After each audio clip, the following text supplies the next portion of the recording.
It's been over a decade since my comic shop closed. But if there's one place where I feel the same sense of camaraderie, it's Fat Moose Comics, the Garden State's best and oldest comic book store, led by current owner Sean Hendricks. Visit Fat Moose in Whippany, New Jersey, and be sure to reach out via the Fat Moose Comics Facebook page. Moose is also home to our main man, Justin DeVoe, who is taking you inside his world of collecting and cosplay on his YouTube channel, Tannelier's Basement. Subscribe today. I'm a parent, which means that a family-friendly comic shop is a must, and there's none better than Aw Yeah Comics. Visit one of their 3 locations, Harrison, New York, Muncie, Indiana, or Skokie, Illinois, home to our pal, Sweet Sweet Bernie. Follow them on social media and at awyeahcomics.com for news about signings, live sales, and much more. Their name says exactly how they feel about it. Say it with me now. Aw yeah!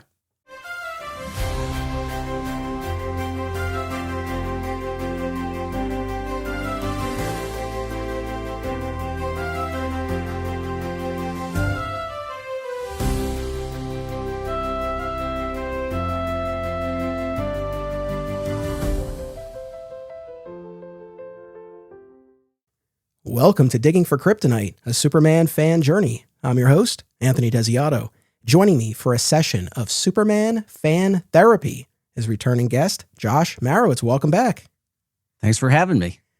So early last year, we did an episode called Superman Fan Confessions, and it was a lot of fun. We received a ton of submissions. We got a great response to it. And I've wanted to do another audience-fueled episode like that, a spiritual successor, as it were. And so I had this idea of therapy, because as fans, as Superman fans, comic book fans, generally collectors, all sorts of issues that we grapple with, yeah? Oh, for sure. So I felt like this would be a fun exercise, and I put the call out in our Facebook group and in our Patreon community, and we got a ton of great submissions, as we always do. So my thanks to the audience. If not for that, we wouldn't be doing this episode, right? And we even talked about this ahead of time. I'm like, look, I'll put out the call. I'll see what we get, and maybe we'll do this and maybe we won't. Now, the disclaimer, I'm putting therapy in quotes here. To be clear, neither of us is an actual therapist, and I don't want it to seem like I'm making light of actual therapy. It's great, important, valuable work that real therapists do. So we're putting therapy in quotes here, but I thought it would be a fun shorthand, a way to kind of quickly sell and explain what this episode is. Well, you know, I was a high school teacher, and in a few years when my girls are old enough, I probably will have to be a high school teacher again. And every issue in a high school class really requires a therapist. And as much as my former bosses always said, you know, we don't expect you to be therapists, at the same time, they always expected us to be therapists. So I have some kind of unqualified, unlicensed experience in at least quasi-therapy, I guess. So I'm pretty suited for this, I think. You know, it's funny. It truly didn't even dawn on me until we're talking about it right this second. But in my career over this past decade plus, I spent a good number of years in law school admissions counseling students. Now, a lot of it was explaining what our median LSAT score is and things like that. But there was also some genuine counseling about whether law school was the right path or not. And then for the past few years, I've been the faculty advisor for all of our part-time evening students. And there too, the vast majority of it is, what do I need to take to fulfill these requirements? But then there are also deeper topics that we'll get into sometime. So I do have experience as a counselor in those very, very specific instances. So still not a therapist, but have spent a lot of time talking to students and trying to help and hear what they're going through. And reassure and offer some path to healing. And yeah. We listen and we don't judge. Yeah. And why judge? Right. What I want to say is, once again, we got some great submissions here, about 24 or more. So there's a lot for us to work through. Now, there were a bunch of folks who I feel like really took the assignment to heart and dug deep and came up with some really, really interesting self-reflective topics. There was another category that were more lighter fan gripe type things, like, oh, why don't they have merchandise for this show or whatnot? But look, if it's something that you struggle with as a fan, it's worthy of discussion here, right? And whether a problem is quote unquote large or small, it's worth discussing, and we're here to listen. And I don't know how many answers you and I will have per se, but it might just be helpful. There might be things where we just kind of share, yeah, we deal with that too. And there might be instances where, yeah, we've dealt with it and we found a way through it and we can offer that. So either way, I think this will be a fun experiment. It's always nice to know that someone else is struggling with the same struggles that you're facing. And there were several here that I thought, oh God, yeah, this guy is in my head. This is the same problem I have. And if I were on the other side, that would make me feel good enough. Yeah. Yeah, absolutely. Now, I will say I've never been to therapy myself. I have nothing against it. I'm sure I'd benefit from it. I feel like anybody would. But I don't have experience, again, either side of that true therapy situation. But for me, and I know I say versions of this all the time, doing this podcast is exceedingly therapeutic for me. It's the kind of outlet that I think really gives me a lot of balance in my life. So I derive a lot from it. And so I'm so happy we can use this forum here, this podcast episode, to explore some of these topics. By the way, like I just said, I haven't been to therapy myself, but while I haven't, you know who has?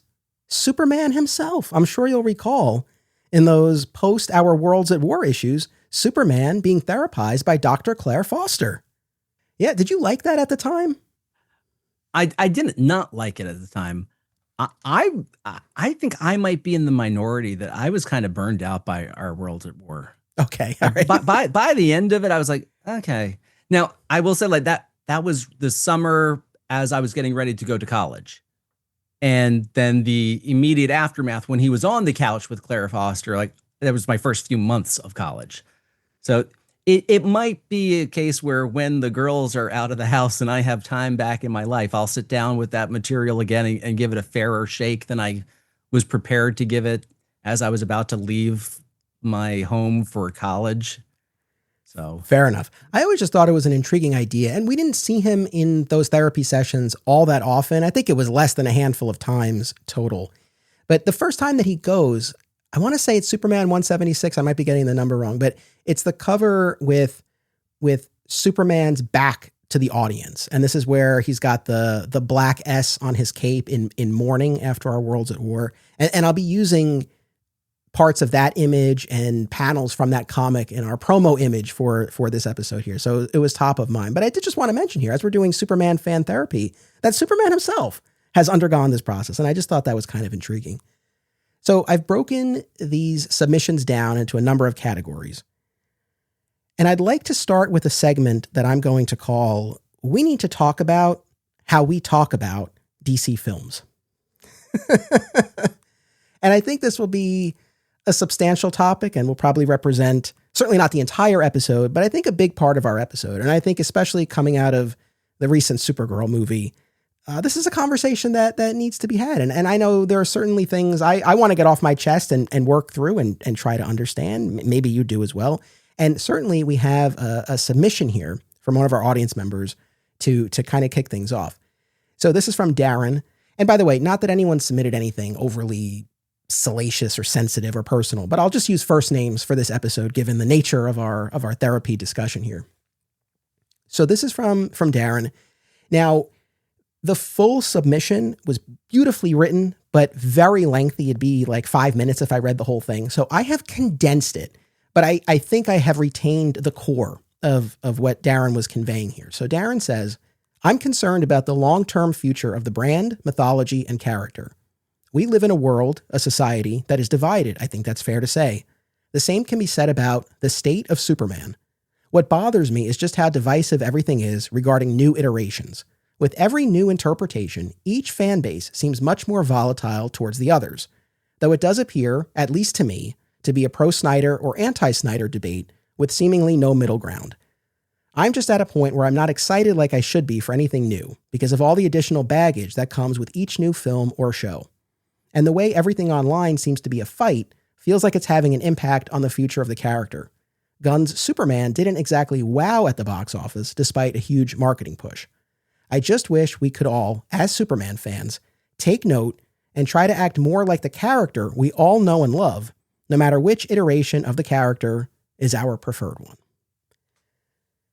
A lot to say, and there are a bunch of different pieces to this, but let me just ask you at the outset here, the whole idea of fan discourse, interacting with people online or just observing what's being said online, is this something that is a quote unquote therapy topic for you as well? Like, is this something that you struggle with, or are you able to sort of navigate it and brush it off when it's not helpful to you? I am better able, I think, to navigate it than a lot of people. It may just be because I have two young daughters who are distracting me from being totally absorbed in the fan discourse. I'm also kind of a loner by nature. I've always been a skeptic of what other people are saying. As soon as I hear something from like three people in a short time frame, I think, okay, either that is of course true or it's utter malarkey. And being a teacher, the number of meetings I had to sit through in trainings and professional developments where like, then all the principals are like cheerleading the newest fad. I thought, oh, okay, that's total malarkey. I want no part in it. And so any large gathering of people, I tend not to put a lot of stock in, but I'm lucky that way, I guess. Yeah, no, that sounds sounds like an overall good outlook and approach here. So a couple of things to get the ball rolling here. Number one, let me say as a disclaimer that I don't want it to come across like I'm sitting here with all the answers. Like, this is how we should talk about these movies. It's an ongoing process for myself as well. So I don't want to make it sound like I'm passing judgment per se, or that I'm prescribing the right way to go about this. I just know kind of what I've seen, how I've felt about what I've seen, and also how I have tried to engage with these stories myself. And that's kind of the perspective here. It's funny because for a while now, since I've gotten to know veteran Superman podcaster Michael Bailey, and we've gotten to podcast together a bunch of times, he's spoken a lot about how exhausting the discourse around Man of Steel was back in 2013. And it's so funny because I largely missed it. I watched the movie and I certainly remember at the comic shop people talking about it, but I was not as online. I wasn't podcasting yet. And my online presence was almost exclusively Facebook. And even there, it wasn't like, oh, I was in all these Superman groups. It was just like my personal page. So I missed a lot of that, but I've heard him talk about that a lot. And now, in these recent years with all of the Snyder business, and then more recently now that we've been in Gunn DCU territory and the recent release of the Supergirl movie, I'm like, oh, okay. I think I know where he's coming from on that. So the interesting thing is, we got all of these therapy submissions before the Supergirl movie came out. And you and I touched base about them and kind of talked through a little bit about how we were kind of receiving them, what sort of advice we might offer. And with Darren's submission, where I think we both kind of ultimately landed and would have said on this episode is some version of, well, ignore it as much as you can. Skip the negativity. Don't go online. Don't scroll if it's really not helpful. And I guess ultimately I do stand by that. Like, if it really is a stressor, to whatever extent you can ignore it, do so. However, my perspective shifted after the Supergirl movie because I personally found it hard to ignore what at times felt like relentless negativity and piling on about this movie. And I did 3 episodes on it. I've talked about it. As I've said, it's not like I hold it up as this perfect movie. You can critique it. You can have issues with it.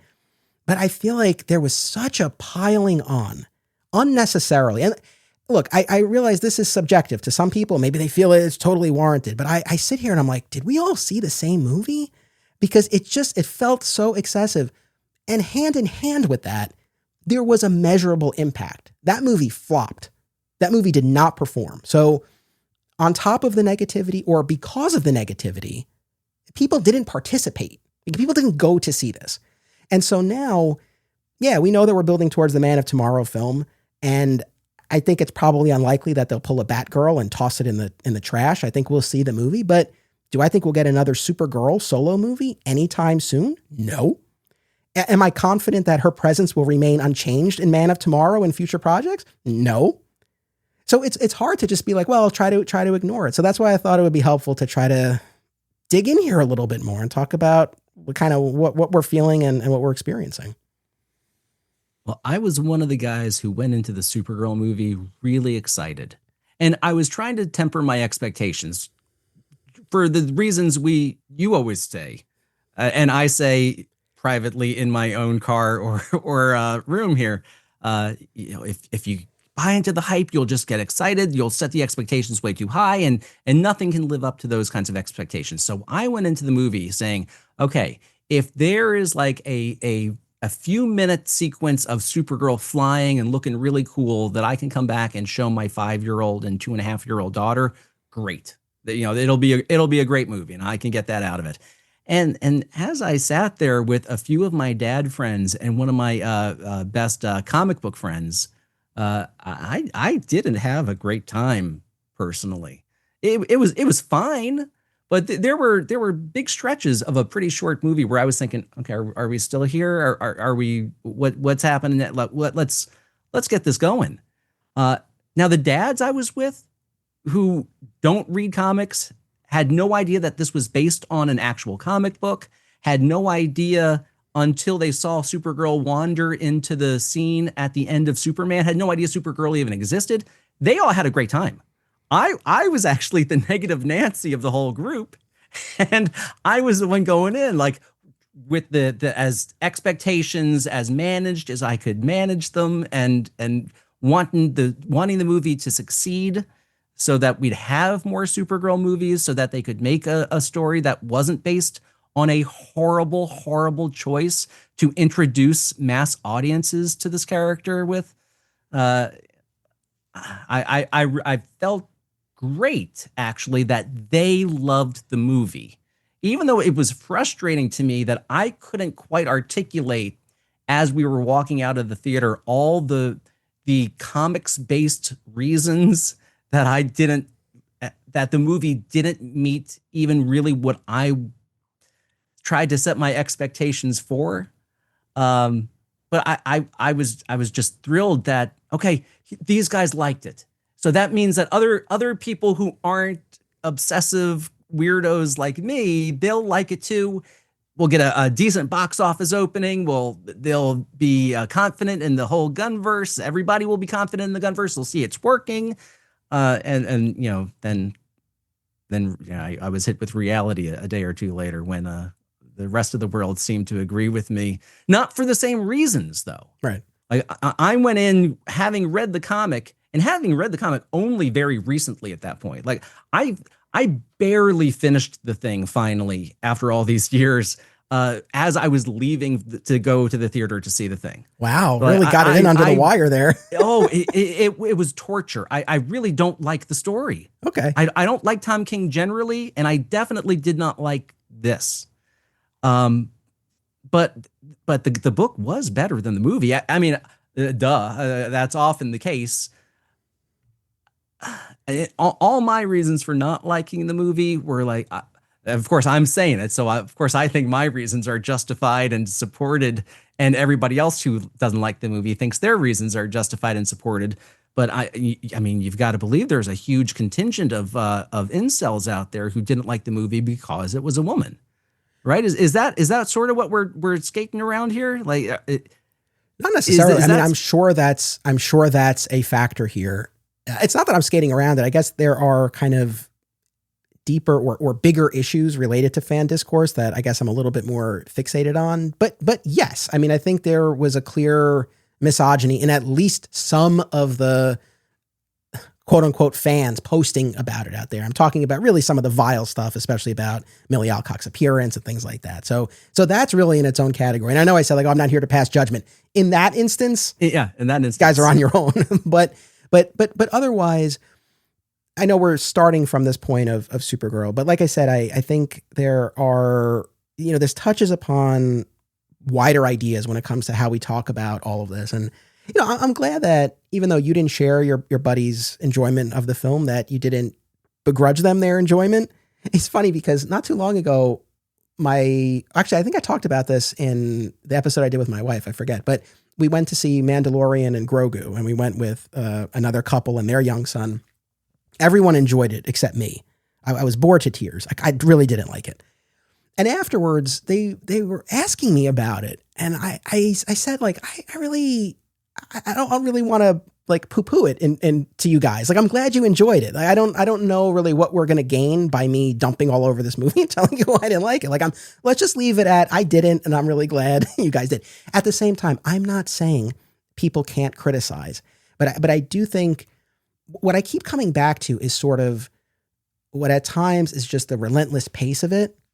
And then that points to my eternal question of, like, what's the goal here? What are we trying to achieve?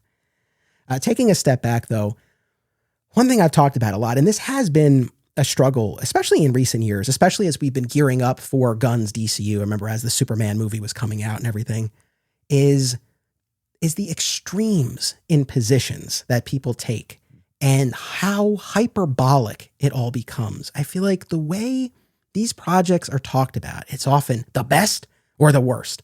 And both of those are problematic. I've talked in the past about toxic positivity.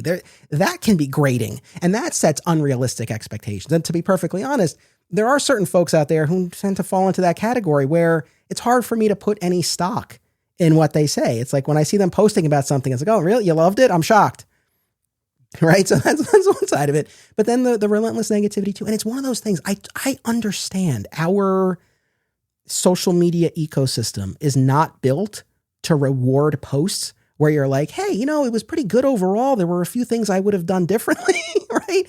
The more extreme takes, those are the ones that catch fire. So I get it. So our ecosystem has set people up or is set up to reward those kinds of posts. So I do recognize that, but that kind of bothers me because, I mean, my God, all of these stories, comics, books, movies, TV shows that we've consumed in our lives and talked about and we've covered on this podcast, it is exceedingly rare that something is the best or the worst. Right? In almost every instance, either you overall dislike something, but there's some redeeming value, or you really enjoy it, but there are still some things you'd be done differently. And I just feel like there's so much nuance that just gets flattened out all the time. And unfortunately, the problem is with the overly negative ones, you run the risk then of turning people off from going to see it and form their own opinion. And that goes back to what I'm saying about this measurable impact now and that frustration that I'm feeling. I'm going to speak out of both sides of my mouth as I go often for do. I started this saying that I tend not to believe what if I hear other people say it, I tend to believe, either that's totally true or that's total malarkey. I know that in a lot of these fans' complaints about all these movies in the last, I don't know how many years of Rotten Tomato review bombing, I tend to go to Metacritic so that I can read what the critics are saying. And I know a lot of fans will say, the critics don't know. The critics will tell you that something great is awful and something awful is great. I tend more or less to believe the critics. I mean, it depends on who they are and where they come from. Like when I went to, before I went to go see Supergirl, I went to Metacritic and I saw that Collider gave Supergirl, and of course Collider didn't give it an 80, but Metacritic, however they do their mathing, said that was an 80. And I said, okay, but that's Collider. Collider is not the pinnacle of movie criticism, I wouldn't think. And then I saw Variety, which I would assume knows what they're talking about. I gave it a much lower score. Was it a 20 or a 30 or 40? Something where any other movie I would have said, I don't need to go see that. But I went to go see it anyway because it's Supergirl. I tend to trust Variety or Hollywood Reporter or Deadline or sites that write about movies and the entertainment industry professionally, exclusively, and have a reputation on the line. My mother doesn't know what Collider is, but my mother probably has heard of the Hollywood Reporter somehow, right? Or Variety. Yeah. I mean, they were reading Variety and I Love Lucy episodes. So my mother knows sort of what that is. And I tend to go with the establishment uh, uh, legacy media for things like that. And one of the reasons that I tend to feel less, well, what's a fair word? Not hopeless, less bothered by the whole online discourse is I don't hear as much of it, because if I'm not following like fan or news aggregator sites or clickbait sites or even like CBR, the former news site that's now become like a listicle outlet. I'm not following junk. I'm following sites and pages that have like kind of skin in the game. I see a whole lot of people citing these other like Facebook pages or Twitter accounts, and they don't seem to be based in any kind of reportable, verifiable reality that actual media outlets hold the standards that actual media outlets hold themselves to. I'm not I don't want to say I'm not fooled as much, because I'm sure I'm fooled by something. I don't tend to lose myself in these kinds of debates, because so much of it is based on some kind of rumor or some kind of innuendo that an actual news media or an actual news outlet would not bother reporting. I still get a lot of the fan fights after the fact, but I lose a whole lot of the culture war stuff going into it, because that kind of stuff never makes it to an actual news outlet. And, Okay. and those are the only people who I'm listening to. I hear you. Yeah, I mean, I guess I do share a sense of like, who are these people who are shaping opinions on this? And it's a sort of thing where, like, going back to what I said before, that I did find it harder to ignore. At the same time, I guess thankfully I didn't fall into the same problem that Darren did here, where the negativity kind of wore on him and made him less excited. That it didn't have that effect on me. I was still excited, and I knew I'm going to go. I'm going to form my own opinion. I'm going to talk about it a lot over multiple episodes. And that's the thing too. Like, I know I'm in a very specific situation here where I have an outlet where I can talk about this at length and work through what I'm thinking and what I'm feeling and bring in other points of view. And I am really glad, not to pat myself on the back, but I had 3 different guests talking about the movie, and they had a range of reactions. Like, my wife really liked it. Mike really didn't like it. DeVoe liked it overall, but had some issues. So I think we kind of had a nice cross-section of reactions here. One other thing, though, I guess by way of disclaimer here, because, I keep mentioning, people not participating and not going. And for the record, I do want to be clear. I'm not saying everyone has to go see all of these movies. That's not realistic. I've talked recently, there are a bunch of Marvel movies I haven't seen in recent years. I don't feel as passionately about that. On top of that, for anybody these days, it's like the time and financial cost of going to a movie, arranging childcare and the price of tickets and concessions. And like I said, just carving out the time, it's not a small proposition. So I do want to be clear. I'm not saying like everyone has to go, but I guess specifically for super/DC fans who sat this out, it's your right to do so. And it's the sort of thing, if you watch the previews and this did not speak to you at all, you hated the Woman of Tomorrow miniseries, you had no interest in seeing any version of it on screen, maybe you really are actively opposed to Gunn's entire take, and you are, like we always say, voting with your wallet and choosing not to go, it's like, I can't begrudge you that, right? So that's fine. Like, for me, that I could never do that in the super space. It's like, my God, it's like, whether I love it or hate it, I need to know, and I need to talk about it. But I do just want to mention that. And I guess one of the other reasons why I wanted to talk about this at greater length than we were originally intending to is, look, trying to be self-reflective, therapize myself a little bit. I was saying to myself, why is this bothering me so much? Like, just seeing how negative people are.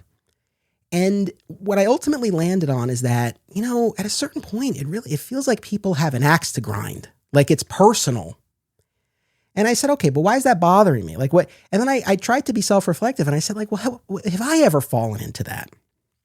And here's the thing. Look, we're close to 300 episodes. We'll hit 300 next year. We've done a lot of these. And I hope, I like to think that the vast majority of things we've talked about, we've been measured, even-handed, we've looked at both sides, we've tried to be thoughtful and give everything a fair shake. But there have been a couple of instances where I know I came in a bit hotter. And I'm thinking of our discussion of The Flash here on Digging for Kryptonite, and an episode I did on my Patreon where we looked at the 2 Shazam movies. The first one I liked, the second one, not so much.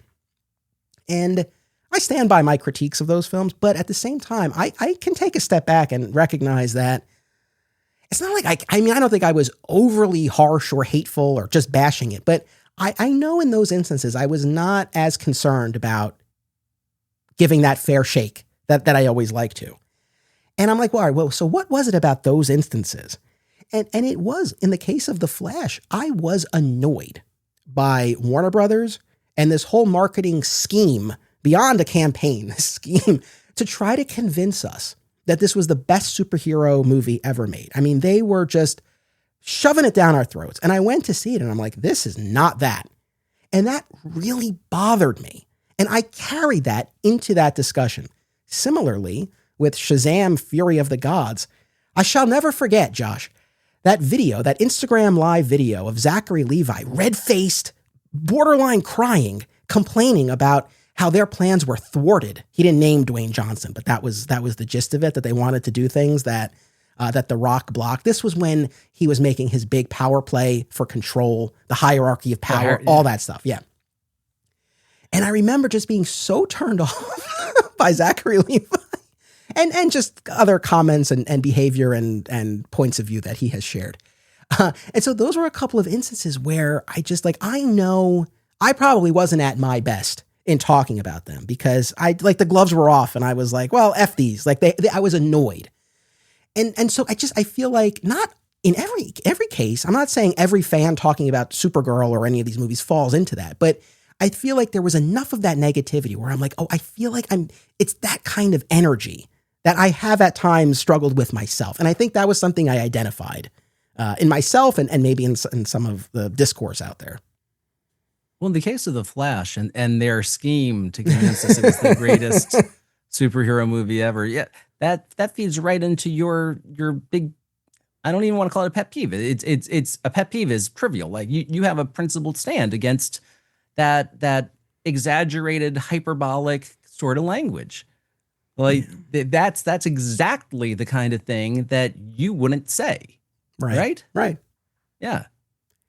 Yeah, I get that. And I get not liking Zachary Levi for a whole host of reasons. Yep. The fact that you can cite 2 episodes in 300 that you feel like you came in a little hot because you didn't like awful movies, I think you're the overall effect. As an English teacher grading essays, I got to the point where I was done playing the numbers game, and papers either got A, B, C, D, or F. Done. I'm not getting into, oh, this was a 93. Oh, but Clara's paper was a 91. No, we're not playing that game. So I told them that it was about the overall effect of the paper. I wasn't tallying points off for every little misplaced comma. What is the overall effect of your comma use? Do I feel like you understand basically what a comma does? Okay. Is the overall effect of your argument persuasive? Okay. Yeah, that's it. The overall effect of your podcast is one of nuance and fairness and like you said, giving things an even shake and being open-minded. I'm not begrudging you 2 episodes on 2 universally reviled, awful cash grabs of films. No, I appreciate that. For anyone who's like, oh, is he just like a defender of guns DCU? Well, let's take a step back here, because here's the other thing. Going back to Darren's point about so much of this seemingly being Snyder versus anti-Snyder. Now, that's a whole other piece of the puzzle here. And it's one of those things, look, we see it all. Anytime anything gun-related gets posted, there are always the comparison posts. And you see them from both sides. The Snyder fans who feel it's a downgrade, and the anti-Snyder fans / gun fans who feel it's an upgrade. And there, I go back to this question once again of like, what are we hoping to achieve here other than sticking it to the other group? I don't know, because For the Snyder fans, I don't really foresee any scenario where Snyder's going to be invited back to fulfill his vision. And I know the response would probably be, well, but we got the Snyder Cut release. That was amazing. I was there for that. Amazing. I will forever cherish those 4 hours I spent the night it was released watching it. But I also recognize that was a very specific moment of time and confluence of factors. You had COVID. You had a rabid fan base that I think at that point especially was trying to promote more on the side of positivity and raising money for suicide prevention. You know what I mean? You had a new head of the company. You had a budding streaming service that needed content. There were a lot of things at play there that are not necessarily at play now. And so I don't know that we would see something like that again. So that's why I say I don't really know what the goal is per se. But then again, from the people who are happy that we've moved away from Snyder, continuing to make those sorts of posts, what do you want? The Snyder fans, like that's gone away. What more? Like, I don't know. What more do we want at this point? So I keep going back to that. Now, I don't want to make it sound like, oh, it's an equal number of posts from both groups. I don't think that's necessarily the case. I think there's arguably one that's more vociferous than the other. However, in my life, what I have heard more and what I have been bothered by more, and it's like a few people, like a few friends of mine who I don't think they listen to the show, but boy, anytime I post, and it's rare these days. I mean, I haven't posted anything Snyder related in a long time, but I guess I'm thinking, especially when we were doing our episodes on the Snyder movies, never miss an opportunity to comment about how bad the Snyder movies were and how much they hate the Snyder movies.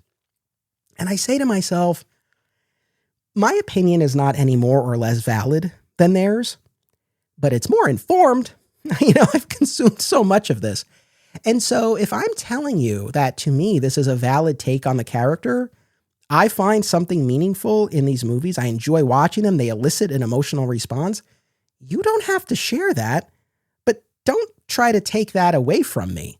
And that's where I do experience. So talking about these therapy topics, things we struggle with, it's that. And for those few people in particular, I don't think that they're trying to be insulting. I think they think they're being funny or that I'm joking around with them. I don't know. I don't feel that, but maybe they do. I'm trying to give them the benefit of the doubt. Like, I don't think that they're actively trying to put me down per se, but it is one of these things. It's like, what, like, once again, what's the goal here? Because I'm not going to say, oh yeah, you're right. I actually hate these movies. I don't. You're not going to get that out of me, nor are you going to get a rise out of me where I'm going to like fight you on it. So it's like that is a frustration. In the big comic group, I've got comic book collectors. I have to approve a lot of the posts. Mm-hmm. And so I see post after post that I just don't care about. The comic looks terrible to me. The artist that they're just in love with is like one of my least favorite artists of all time. There's some hyperbolic language for you. At least, it's just, I mean, at times it doesn't rise to the level of torture, but it's not fun churning through hundreds of posts a day, approving or declining them, and seeing comic after comic that I have no interest in talking about. And when I come across a comic that I think just looks awful, that I can't believe I'm seeing it for the 100th time that day. You don't all have to post the same one. We know what it looks like. I just don't say anything. I don't like the post. I don't heart the post. I don't respond to the post. I just move on to the next thing. And it saves a lot of time in my life to not give that kind of effort to something I don't like. If I just saw I just saw a Mary Marvel #1 posted in that group, and I gave a heart react to that one. I said, congratulations, that Mary Marvel is one of my favorite characters ever. And then I saw some other character by an artist I actively detest, and I didn't say anything to it. It's so simple to me to go about it that way. And I don't know how many times you have posted Snyder stuff that I've seen. Oh, okay, yeah, there it is again. And I just, next post, next post.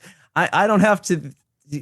It seems like people allow themselves to be baited almost. Like you are just liking something that I don't particularly like. I've said a few times before that I think you present those films and that universe better than anyone else that I know. The fact that I'm still listening to your podcast with as much as you love those movies that I actively dislike, and when you bring them up, I try so hard to I bite my tongue. Yeah, okay, good point. Even when I'm thinking like, I'm sure over the few years now we've known each other that I've let the dam burst here and there, but for the most part, yeah, you say your piece. I'll wait for the next episode. In the next episode, you'll be talking about something I like more. It takes so much less energy to go about it that way than to have to comment every time that you post about Man of Steel or someone in my comic group posts about a Rob Liefeld comic or another copy of Amazing Spider-Man 300 or some one of their favorite issues that everybody has to have and everybody has to post about. I just let it go. Just find the stuff you like and spend your time on that. Exactly. No, well, I appreciate that. But by the way, have you noticed there's so many times where I don't bring it up? I don't bring up Snyder in an episode, but someone else does. And it's often in a critical way. And I bite my tongue. I'm like, all right, let it go. Especially like when it's a creator interview. I feel like when I was interviewing Joe Kelly, it came up and I so wanted to be like, but you know what? You let it go. And you let it go. Life is so much easier. Just let it go. And the thing is, I don't mean to keep parsing this out so much, but it is important. And I don't want to just make a blanket statement because there are so many different pockets of this. And to be clear, it's not like I'm saying, oh, I don't want to hear from anyone who disagrees with me about the Snyder movies. It's not that. And certainly when we did our dedicated episodes and I posted about them and people disagreed and we had, back and forth, that's fine. But it is, and I don't mean to pick on these few people specifically, but it is like a few people who they're not listening to the episodes. Like it's not like, oh, I disagree with this point that was raised. It's like, no, they just see that it's being posted about and talked about and they have to get that in there. And that's where it's not a conversation. It becomes their soapbox all of a sudden. Your post is now really their post. It's like you posted so that you could hear what they said. Right. One of these guys, I won't name him, but one of these guys, I think I've told this story before. He really did not like Man of Steel. And then I remember this. He didn't go to see BVS in theaters, but he rented it on Redbox. So as far as participation, he rented it. But I remember him posting a photo of himself on Facebook, holding up the disc with a look of like, I guess I'll watch this shit, right? Like that was the gist of it. And I guess this leads to another larger point about kind of just the energy that we bring to these things and that we bring into viewings. And it's not like you have to make yourself like something. I'm not saying that, but at the same time, and I don't want this to get preachy. So I'll just say for myself, like I try to set myself up for success because I'll go back to the Flash example. I was so annoyed by the marketing scheme. By the time I went into that theater, I really wasn't going in there thinking, oh, I might like this. I went in there kind of assuming I wasn't going to like it. And guess what? I didn't. And like I said, I stand by my critiques. I don't know that a different attitude would have changed much, but maybe it would have. I don't know. So I do think that energy we go in with, I mean, I talked about this in our Supergirl episodes, the difference between seeing Supergirl the first time with the two Mikes, neither of whom had read the comic. They were there. And it's not like they were bagging on it, but the energy wasn't like, oh yeah, like I'm excited for this movie. Versus seeing it with my wife was a night and day difference. So I guess I would say for people, maybe this is directed to people who want to enjoy these things more, but maybe get caught up in some negativity. I would say think about, what energy you're bringing in. Who are you surrounding yourself with as you're going into it, as you're having these conversations? Because it can become this echo chamber and you can feed off of each other. It's funny that we're talking because you might have heard, I just did a revisitation of My Adventures with Superman seasons 1 and 2. And I had a much more positive view of season 2 than I did the first time around. You had joined me for that episode. Yeah. And it's not either of our fault, but I think, we had enough kind of quibbles about that second season. And when we joined forces, yes, I bring that out in people. No, it goes both ways. But I think that then became the energy right? Whereas maybe if either of us had been talking with someone who loved the season, maybe we would have ended up focusing on more of the things that we liked. So it's just kind of interesting, and kind of along the lines of going in with the right mindset. I said this in that discussion, but in this currently airing season of My Adventures with Superman, which I'm really loving, by the way. Yeah, well, me too. It's been great. But I really made an active choice. I was like, all right, do not go in expecting a faithful adaptation of Reign of the Supermen. They are using aspects of that story, themes, ideas, characters. It is not a direct adaptation. Don't go in expecting that. And I have been having a ball with it. So I really do think that that energy and the expectations going in are so key to setting yourself up for success, because I like to think ultimately we're going into these things wanting to enjoy them. Maybe some people aren't, but I like to think for most of us, right? Like that's the goal we want to have. And I'm not saying you have to like something that you don't, right? You don't have to force yourself, but I think there are ways to try to have a more positive experience. Oh, I definitely like the advice to surround yourself with the kinds of people that you think you'd have a good time with. One of my favorite comedies is the Norm Macdonald movie, Dirty Work. Okay. Have you ever seen Dirty Work? No, I mean, I know of it, but I don't think I've seen it. I saw it in theaters twice. The second time, me and my friend were the only ones in the theater, and it just made it even better. And years later, I had a new friend, and I said, "Oh, you've got to see Dirty Work. You're gonna love it. It's hysterical." And we watched it, and like, I don't know, maybe 20 minutes in, she was asleep. She hated it.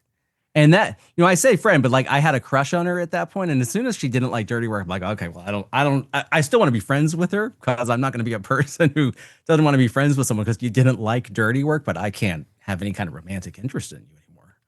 That's it. But even my enjoyment of the movie was totally sapped when she didn't like it. I thought, oh, okay, this isn't funny. Oh, here's the really funny scene. Oh, it's not funny this time, because like there's not that energy. It extends to what I was saying earlier about following only the kinds of media outlets that would not be likely to engage in salacious clickbait generating headlines and hyperbolic flat reactions. Having those kinds of like good outlets clogging up your Facebook or Twitter feeds is a lot better than following the guys on YouTube who hate every comic that's been made after 1990, or hate every movie who isn't Christopher Reeve. And I love Christopher Reeve, but I know that Christopher Reeve isn't here anymore, and so he can't keep making Superman movies. So let's see what we have now to deal with. But there are guys out there who there is no Superman after Christopher Reeve or after George Reeve, as we know from your show. He took the words right out of my mouth. Yeah, because I've contended with that group for the past few years. Like anybody who says there is no blank after blank, like just be done with them, because they're not going to bring any kind of energy that is not sustainable. Any kind of energy that constructive, is productive, yeah. Yeah, no, I hear you. I mean, and that's actually one of my last big points about this. So that's a perfect setup for this, because yeah, I think you see it with certain, not all, certain George Reeves fans or Christopher Reeve fans or Zack Snyder fans, maybe now James Gunn fans. I don't know. Where my question is, are you a fan of Superman in his various incarnations, or are you a fan of only one specific interpretation? If it's the latter, that's your call. Your fandom is your own, but then maybe just enjoy what you enjoy and leave the rest alone. If you really feel that strongly that you're not open to another interpretation, because here's the other thing. And it's taken me a long time. Like, this has been part of the journey to get to this point. So I'm not standing up here extolling myself as like some paragon of virtue. Like, I've had this figured out. It's been a journey, but with these characters and Superman and Supergirl in particular, there is much more flexibility and versatility to these characters and the stories you can tell with them than we, myself included at times, often give them credit for. So if you didn't like that Man of Steel put Clark in a position where he was forced to kill, I understand. If that imagery was so jarring to you, you don't like to see the character presented in that way. I understand. But if the view is that's not Superman because he wouldn't do that, I got some other stories to show you because that's not the first time he's done that. We had people who thought that the Henry Cavill Superman was too dark and brooding. We now have people complaining that the David Cornsweet Superman is too goofy. I look at Cornsweet's Superman, Tyler Hoechlin's Clark specifically, and My Adventures with Superman, and I'm like, well, these guys all feel like they're kind of cut from the same cloth. So they're not these outliers that I think people often like to paint them as. And so there is a degree of open-mindedness. And that's why this, I guess, ties right back to this, the hyperbolic extreme positions where that's not Superman, that's not Supergirl. Again, it's fine if you don't like it. That's fine. But sort of claiming like it's not a valid take. And that's probably the biggest frustration I had being a fan of the Snyder films of like, oh, that's not Superman. It's like, well, that's the Superman when you place him in this kind of real world setting and we're exploring these topics. And you might like it or you might not, but I really, really have such great frustration with folks presenting opinions as if they're facts and presenting them with such extremes and simply claiming that takes aren't valid. I feel like that's such an extreme position. And I just feel like people should be careful about that. Now we've put this whole discussion under that heading. We need to talk about the way we talk about DC films. Do you think this is a problem specifically for films? Do you think this is a problem in comics? Do you think that this problem of films is a problem for people like us who are comic readers? Or is this a problem just from the people who their only experience of Superman is what they see on a screen? That's a really good question. And I don't know. I honestly don't know the answer, and I would welcome your thoughts on this. It definitely feels, how do I put this? It's not like people don't complain about the comics, but I feel like it's such a smaller pool of people that you're talking about for better or worse. I don't know. I mean, like just my gut sense is that this really seems to be, even more than a TV issue, really seems to bubble up with the films. And maybe because they are the ones really directed, even more so than television, at the mass audience. And can in a lot of ways, especially in terms of how prominently they're marketed, like they really can set the course, right? And in terms of licensing and stuff, it's like, well, these are the versions of the characters that then you're going to see on merchandise and things like that. So maybe that's why they loom so much larger. I mean, the sort of subset of your question of like whether this is primarily from people, like it pertains to the films, but is it just from people who don't read the comics, or is it also from comic readers? I don't know. I welcome any thoughts you have, but more than anything, yes, it definitely feels to be a movie issue. Like I think more than anything else, right? I think so. I don't hear people arguing about Superman and Lois's take on Clark. Right? I mean, I love their take on Clark. He is my favorite Clark of any of the live action Clarks. From what I know about Superman, that is who Clark would grow up to be. Right there. That's Tyler Hoechlin's Clark. I told him that in person. He was so gracious, and I was so pleased to say something nice that he at least pretended to be flattered by. Nice. He was as Clarky in person in that moment as he was on the show. But I could see someone coming in and saying like, oh, well, he's a little goofy for me. And having a fair take depending on the episode. But I don't hear it. I don't hear anyone saying that. I only hear people arguing about the movie takes. And yeah, I think it is just that the all-encompassing marketing brouhaha that makes it feel like, oh, well, this is the definitive Superman right now. And, you know, as a person who did not like the Zack Snyder movies, one of the things I did not like, it had nothing to do with, do I think Zack Snyder's a good director? I don't, but like there are lots of not good directors. I'm not overly upset by this one. It wasn't that Superman killed Zod. Oh, he did. And in that moment, I would have done the same if we're saying that we have to react in these real world situations. I would have done the same. what really bothered me was then just the omnipresence of that scowling face in all the marketing promotions. Like he never seemed happy to be Superman on a kid's lunchbox or backpack or something. Like there he was like, oh, whoa, take it down a notch, Henry. Uh, that's really what affected me the most is, yeah, okay, I can watch this movie and as a comic reader, I can come away and say like, oh, well, I love that they did this. And I love this scene from this movie. And I love this moment when Clark is nice with his mother. There were lots of things in the actual movie to enjoy, but then when I left the theater and I'm looking all around the world and here's this angry looking Superman looking at me and yeah, that is the quote unquote default Superman of that period, even though in the comics that wasn't the case. But in the wider cultural whatever, that was the hardest thing for me to take as a guy who did not enjoy that portrayal of the character in the overall effect sense. Like individually parts great, and the overall effect and how it was marketed and then the kind of people it attracted, that's the part that it was a rough few years for me as a Superman fan, thinking that was what was presented as the true Superman.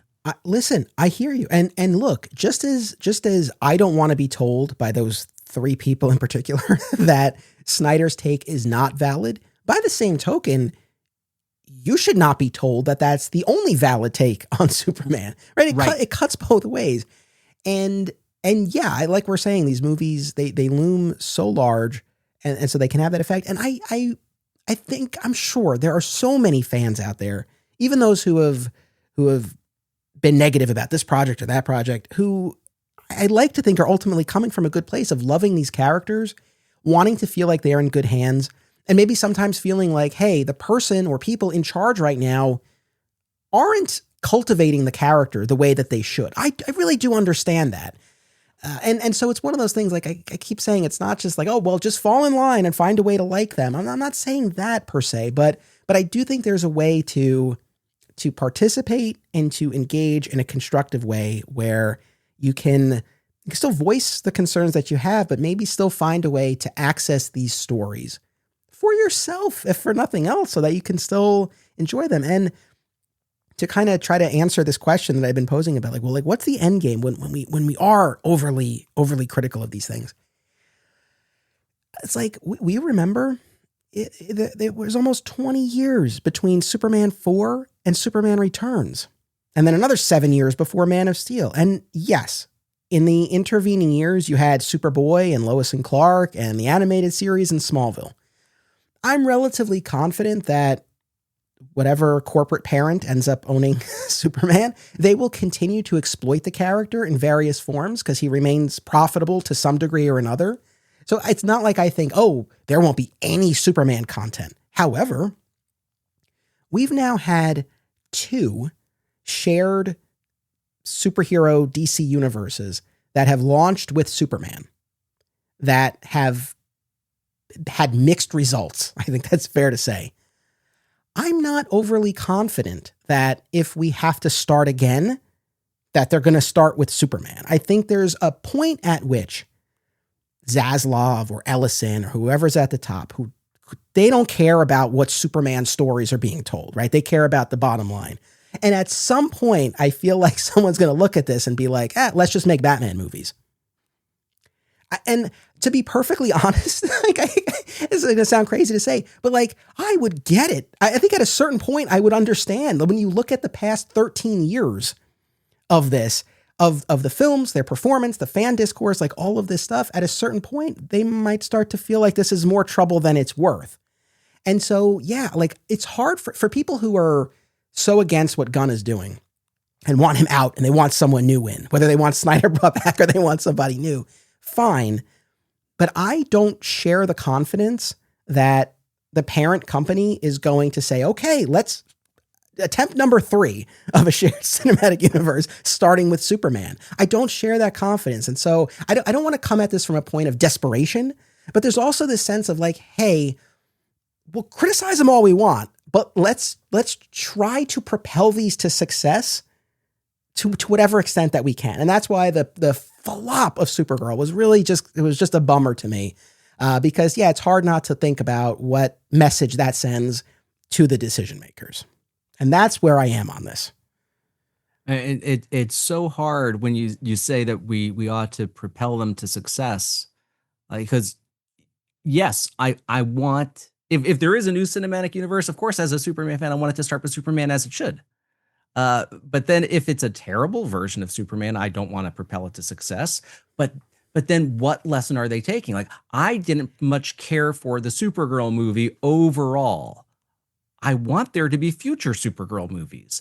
But the way that our system is set up, there's no way for me to register that. All Warner Brothers knows, and I'm obviously they don't even know individually that I saw the movie, but they just know that, oh, there's a ticket sale.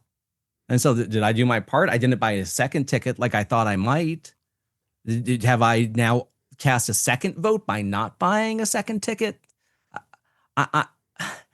I wish that there was a better way after the movie to like register what my ticket meant. Yeah. I guess you could say, well, there's Rotten Tomatoes. Go vote on Rotten Tomatoes or whatever you're going to go vote on. But I don't know. They don't really care about that. They care about the ticket sales, right? Yeah. So that's the thing. Like, I don't know that they're looking at Supergirl's performance and thinking, oh, people don't like this adaptation of the work by Tom King. Right. Or it's like, oh, they don't want a Supergirl movie. They want, that's what they're going to say. Right. They and further they're going to say they don't want superhero movies with women. Right. Yeah. And yeah, it's yeah, it's a frustrating thing. Like I said at the top, it's like I don't really have answers, but I wanted to work through this because, like I said, the perspective I had reading Darren's submission before the movie versus after the movie, it was very different. And I guess the last main thing that I just want to say, and this too, not meant to preach, but to just kind of share something that has helped me a lot. And it's something that really took me doing this podcast to get to this point, which is I know for a long time, like we all have these, what I call the pillars of our fandom, or the Mount Rushmore of Superman stories that we love. Like for me, Smallville and the death of Superman. And so I know I have had instances, people have heard this, where in some way, shape, or form, I am holding up whatever new version we get to those pillars of my fandom. And it's never going to be exactly the same thing. And I know in the past that has resulted in me not enjoying that new thing as much as I could. The point that I've gotten to is Smallville and the death of Superman, and even the Snyder stuff at this point, and various other stories, they will always occupy what I'll borrow from Lord Retail and call a spot of invincibility in my fandom. I will always have those. That doesn't mean that I can't access and enjoy new versions. If anything, and this is the path that I've been on, and it's been a much healthier one, which is I'll always have those stories that I love so much. I don't need every new thing to be what I've had before, because I'll always have that. And that has made me a lot more accepting. And the example that I'll cite is, do I think that Gunn missed an opportunity to incorporate a backstory in Smallville between this Clark and this Lex, especially given how much like everyone involved has cited Smallville as an influence? Yes, I do. And in the past, that would have bothered me. And I would have been on here being like, what? I should have done that. Why not? Now I can say to myself, look, I got 7 seasons and a series finale of amazing scenes between a young Clark and a young Lex on that television show that means so much to me. Would have been great if that could have been reflected in this new movie. But you know what? I can go back, and I have gone back, and I can rewatch those episodes and scenes whenever I want. And then I can look at what Nicholas Hoult and David Corn Sweat are doing, and I can enjoy it for what it is. That has helped me a lot. So I say that not to tell people what to do, but just to share. And so if you're able to tap into something like that, I highly encourage it. It's made a huge difference for me. I think that is good advice from a comic reader to other comic readers. And I don't think the film only people, the people who most need to temper their behavior, they can't do that. They won't do that, and they can't do that. But Yeah, comic readers, if you're being influenced by the film only people and you're getting into fights online with them and you're letting their hate influence your own choices and your enjoyment of the whole shebang, yeah, that's good advice for those people. I'm glad that we spent the time on this. It was not originally my intention to lead off with this or to spend as much time, but it felt worth it. I felt compelled to do this for better or worse. And hopefully people understand what we were saying and where we were coming from, and that we can all meet with an open mind and an extended hand and come together in this. And we'll see what transpires as these projects continue to come out. But I'm glad that we tackled this. I talk about Smallville a lot, but when it comes to listening, one podcast is at the top of my queue. Always Hold On to Smallville, hosted by our pal, Zach Moore. Zach and his guests bring tremendous insight, passion, and humor to each and every episode. And while their series rewatch has concluded, the podcast continues with more great Smallville and Superman talk. Listen wherever you get podcasts, and keep an eye out for the other shows on the Always Hold On To network. This podcast is an affiliate of BCW Supplies. The next time you need to restock on comic book bags, boards, boxes, and more, be sure to use promo code FSP to save 10% on your order. That's FSP for Flat Squirrel Productions. It helps support the show too. Thank you. We're back, baby. Who's back? The Legion of Superheroes is back. It's taken a while, but DC's oldest super team is back. Everything's different, but everything's the same. Does that make sense? Kinda. It's going to take a lot of work to bring fans up to speed and let them know all about the Legion. That's what the Long Live the Legion podcast is for. Every episode, we break down the characters, the stories, and the different versions of the team. So whether this is your first time reading the Legion, or you've been reading them for a while, check out the Long Live the Legion podcast, hosted by us, Jim and Jay. We'll help you get to know the team a little bit better. Now, our next category pertains to collecting habits and this completist mentality that I would imagine most people listening have experienced in some way, shape, or form, either personally or they've observed it in a fellow fan and collector. I know I have. I know you have. And so kicking us off here, Mark says, the thing I've been having trouble with lately is variant covers. I have always been a cover A guy, but then I started liking some of these variants more. To maintain my collection, I still get cover A, but also whatever other cover I think is great. For Superman number 36, I bought 7 different covers, and for Absolute Superman number 1, I bought 10. It is really getting out of control and making my collection very lopsided and unwieldy, not to mention expensive. I'm working on it, trying really hard to limit myself to just the cover A. This one I haven't quite tackled just yet. Hopefully I'll get there. Any advice would be appreciated. I see a lot of Mark's trouble going on in the group I help moderate, comic book collectors on Facebook. There are guys in that group who will think nothing of 7 covers for an issue. And when Absolute Batman drops its new covers, what's there, 50? I think one of them, if you counted all of the incentives and all of the like retailer exclusives and all of the artists doing their own thing on their streams or however that works, I don't even really understand. There was like 100 for one of them. And there are guys out there who buy them all. When those DC Marvel books came out, Batman, Deadpool, Spider-Man, Super, etc., there were guys who bought all of them on day one. Multiple guys in that group. And that book was $10 a pop. They dropped $100 easy. They might have dropped $200 on day one for 20 copies of the same book. Again and again in that group, especially the admin team that finds ourselves having to say like, however you want to collect, because we don't want to piss anybody off. But I mean, stepping out of the admin role and into just like another member role, like what are you doing? Like it is kind of crazy. And maybe Mark and maybe these other guys have larger collections. They already have checked off all of these other books they'd like to own.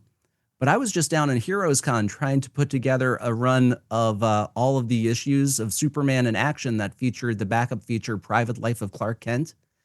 I could have used a lot of their variant money to put those together because some of those issues were themselves $10 a pop.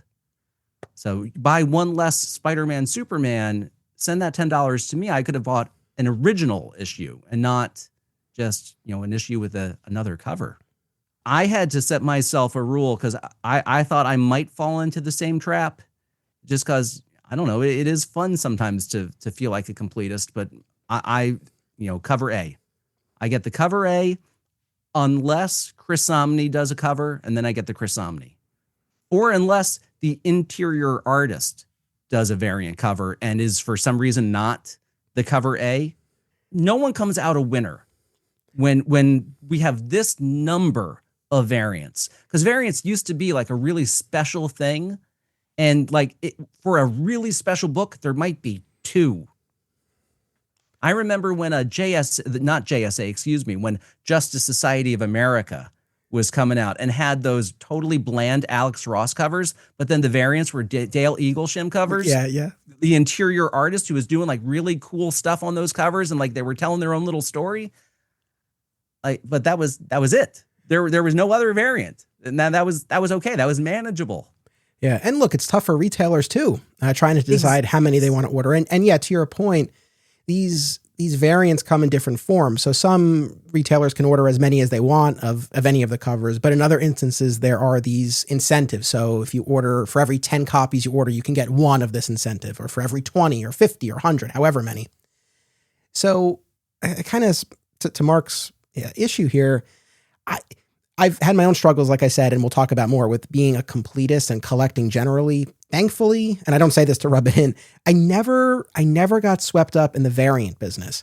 And I think it's because of my experience working at Alternate Realities, because I remember, not that there had never been variant covers before, but I feel like this incentive cover business really kicked into high gear during my time there. And we used to have a counter area where we would put the incentive books each week. And there were some folks who went for them.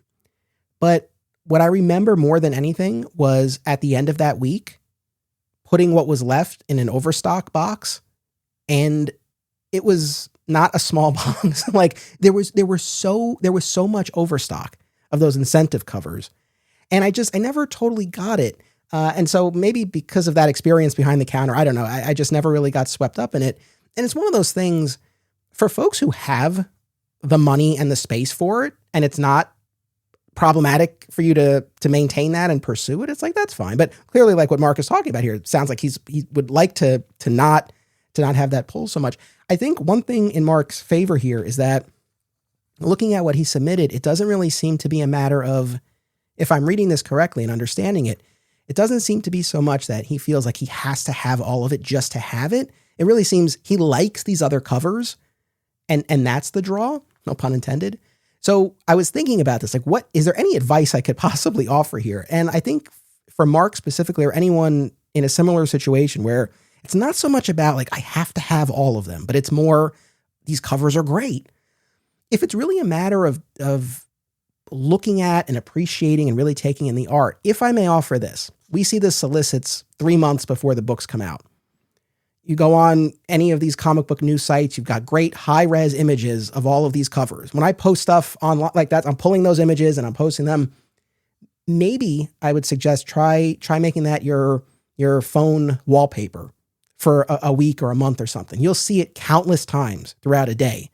That might scratch that itch. By the time the book comes out, you might be like, you know what? I've been staring at this on my phone for weeks or months. I'm good.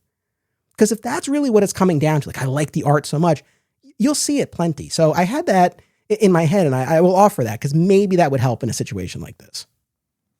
iPhones have that feature, the photo shuffle. You can set up a folder or designate a person to have your phone's background shuffled.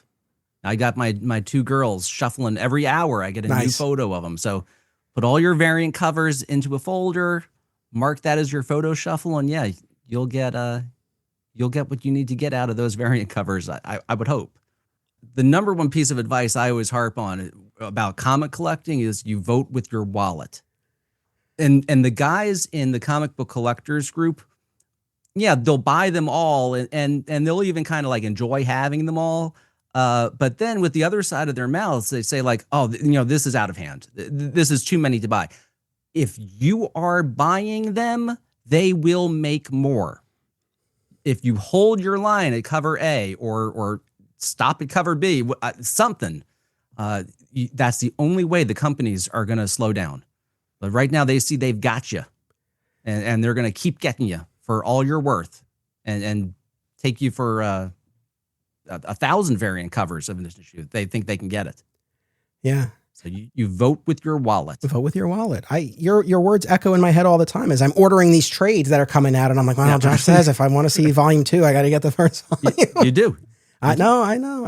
I guess one last thing on this with the variants in particular, like to your point about, hey, I could use this money to fund this back issue quest. I guess that's the other thing. And like I said, if money's no object, then maybe this wouldn't apply to somebody, but maybe think about, I guess maybe the ultimate goal is scaling back on the buying overall, but maybe as a starting point, even if you're spending the same amount, maybe redirecting some of that variant cover money. And I guess what I would say is there a run, whether it's a back issue quest or a line of trades or a subscription to an app or whatever it might be, something that you've had your eye on, you've always been curious about, like, oh, I'd really love to read that. So maybe those funds could be redirected, and then at least it's going towards something distinct as opposed to multiples of something that you already have. All right. DC Dave says, every once in a while, I struggle with my loss when I sold off all my books about 20 years ago, because at that time I had every single on-panel appearance of Superman from about 1983 to the point I stopped reading in the mid-90s. It definitely was I love this character so much, I need to have his every appearance.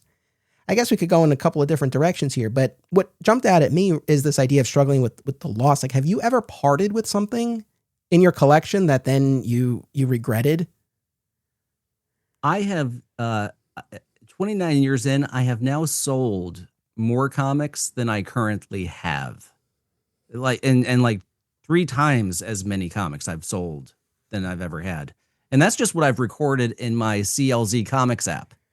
Like I don't know how many years I have no records of what I've sold. So this one was a harder one for me to get my head around in like the sense of loss, because but I've also never had such an impressive collection as having every on-panel appearance of a character. So I don't know if it would if I would feel that loss if I got rid of it or lost it or something. Yeah, I know. That's a tough one. I mean, I guess this is as good a point in it as any to kind of talk about that completist mentality and sort of what I've grappled with, because I was really reflecting on this.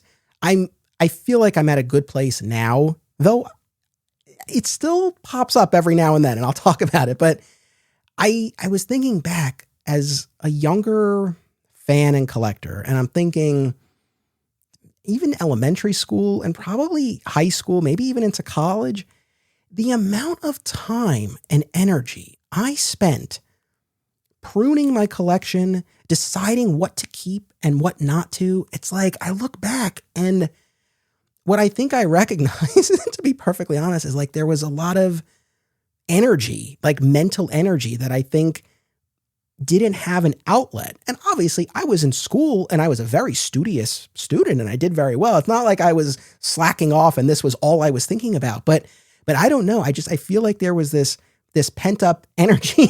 I didn't have a girlfriend either during this time. So maybe that is like, I think there was something that didn't have an outlet and it got sort of funneled into the collection.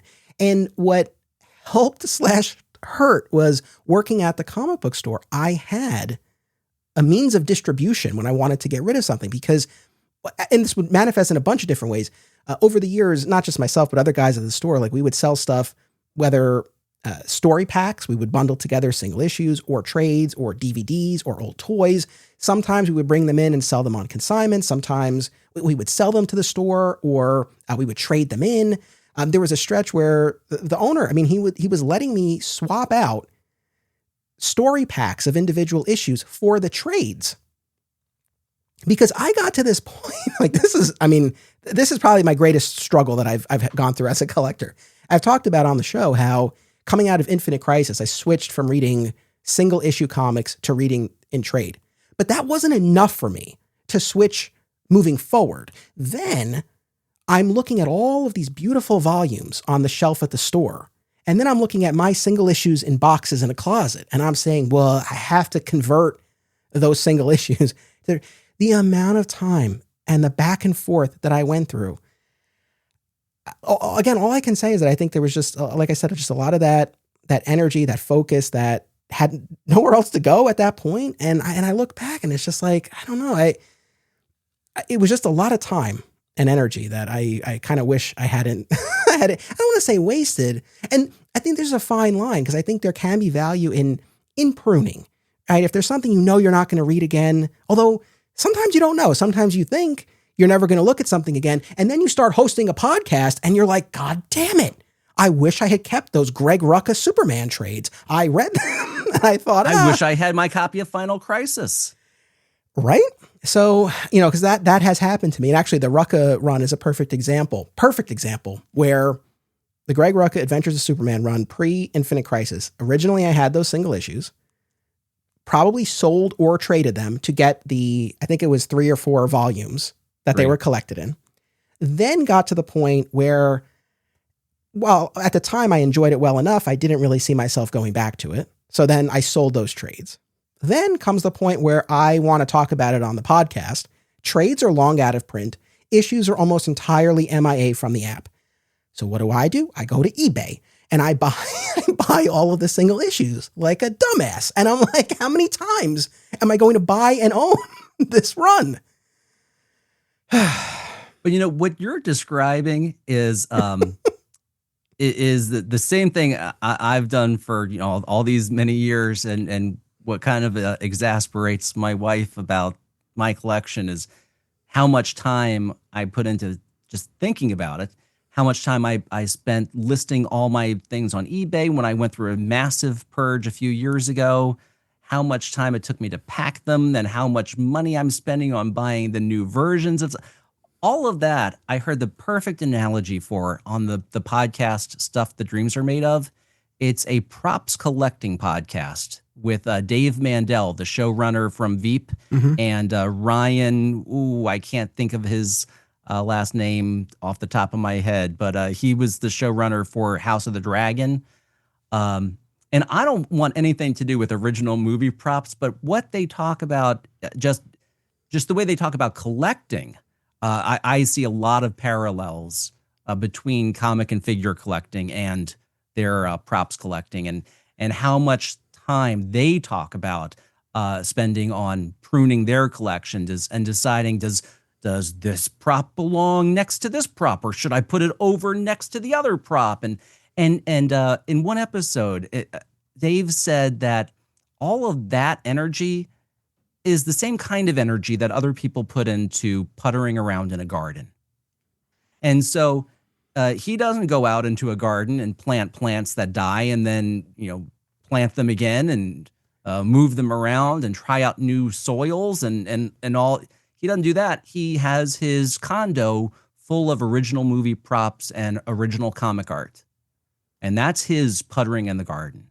And that's, as soon as I heard that analogy, I felt a whole lot better about doing all of that. Look, I was just nodding along as you were describing your agonizing over, do you want the trades, the single issues? I mean, I had a flow chart when I was doing my massive purge to determine, like, okay, well, should I keep the single issues over the trades because the single issues have letter columns, but the trades have back matter? Which do I value more? Like it was, I felt like a real nutcase, but that was just my puttering in the garden. Like, what else was I doing? I don't have a Superman podcast to dedicate my spare time to. That this is my spare time. Yeah, that's and I guess, how do I put this? It's like looking back. I guess my God, I like to think that at least to some extent I was enjoying that process of pruning. And I think at least to an extent I did. But I do know there were points where I did feel like I was driving myself a little crazy with it. Yeah. So there was a line. And yeah, it's one of those things. It's like, you know, if I dropped Batman Gotham Knights, it's like, did it matter whether or not I left those 50 or 60 issues in a short box in a closet versus getting rid of them? Like, I don't know, but I don't want to go so far as to say it was obsessive, but there was something like an itch that I couldn't scratch, like unless I did something with it. I know exactly what you mean. I do give myself some grace though, because again, I had no idea that I would ever do any podcast, let alone this. So I think as far as regret, like if I didn't have this podcast, I think pretty much anything I've parted with over the years, I don't know that I would really miss it. I think I've only missed certain things because I'm like, oh, I'm going to cover this. And I could not have foreseen that I was going to do this. So I give myself some grace on that front.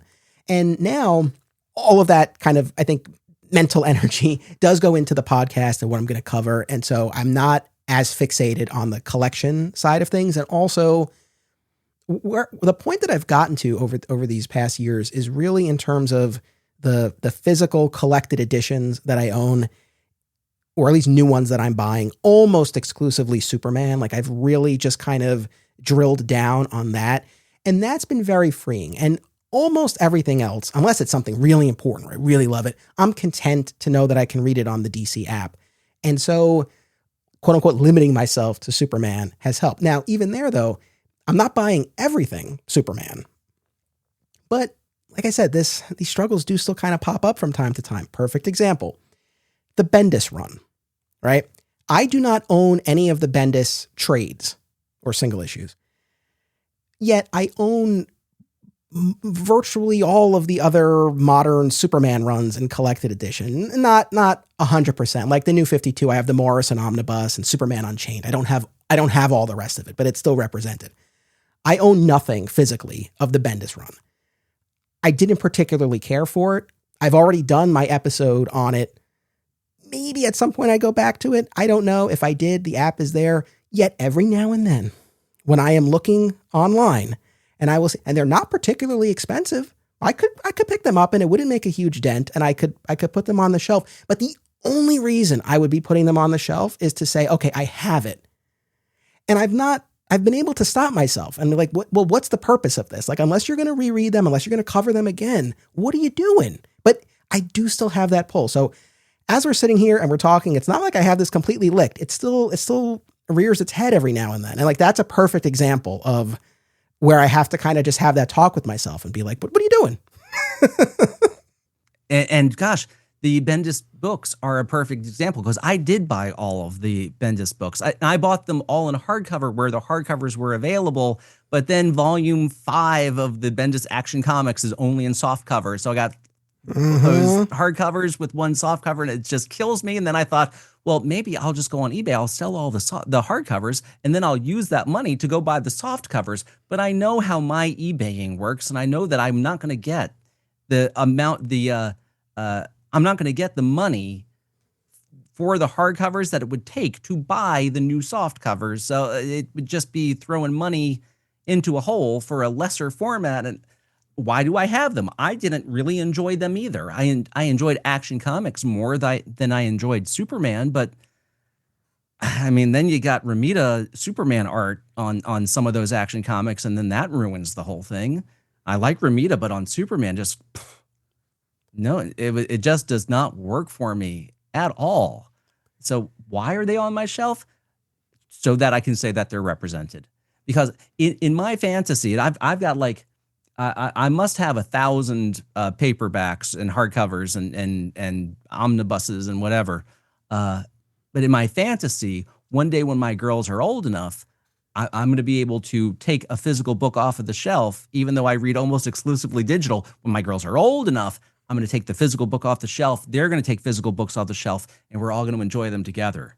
In my fantasy, I'm going to have a bunch of friends come over and say, oh, can I borrow such and such? And I'll take it off of my shelf, and I'll have a little library here. And what's going to happen if I don't have those Bendis books? That's a whole 2 years of Superman that somebody who's read all of my other Superman is going to wonder about. what happened in 2016 or when was it? 2018. What happened in 2018? They'll say, and I'll say, oh, I don't know. I sold them.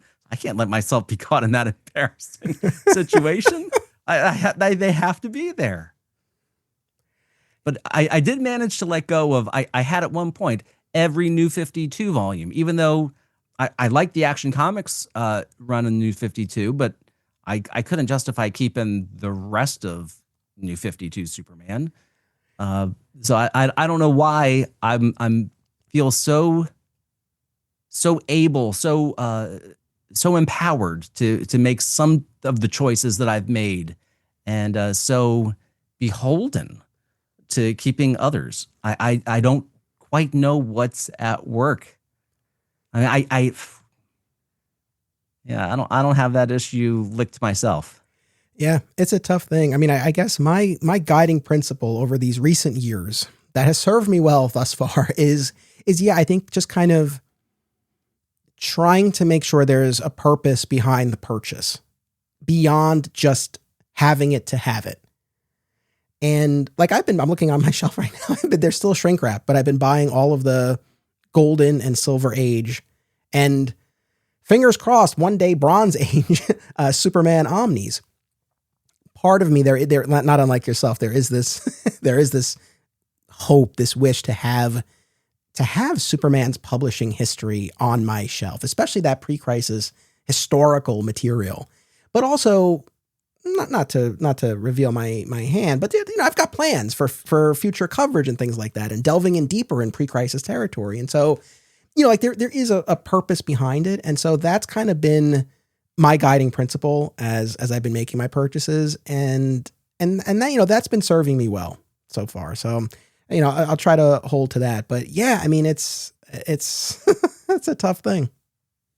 I mean, going back to Dave, I don't know that we have an easy answer. I guess maybe the only thing I would say is in terms of, or to Dave, it's like in terms of the loss that you're feeling, is it the actual having of it and knowing that you have it, or is it experiencing the stories? I mean, when we talk all the time about these gaps on the app and even in collected editions. So maybe there's probably not an easy way to kind of look up all of those on-panel appearances that you used to own. But I guess to whatever extent there is, does it scratch the itch if you're able to still experience the story? Or is it, really the loss of the physical piece of it?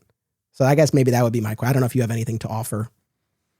I know that this is not the sensitive answer to Dave, but like, is there any part that feels freeing? I mean, based on what he said, no, there isn't. Like he's still thinking about it. It's still bothering him, but every once in a while. And so I guess that's the other question I guess I would pose is like, before selling it, right? I mean, I don't know exactly why he decided to, but if it was a case of it being burdensome or feeling burdensome or too much to maintain moving forward, does the freedom of moving away from that outweigh this loss every once in a while? And hopefully it does. And hopefully you can kind of focus on that.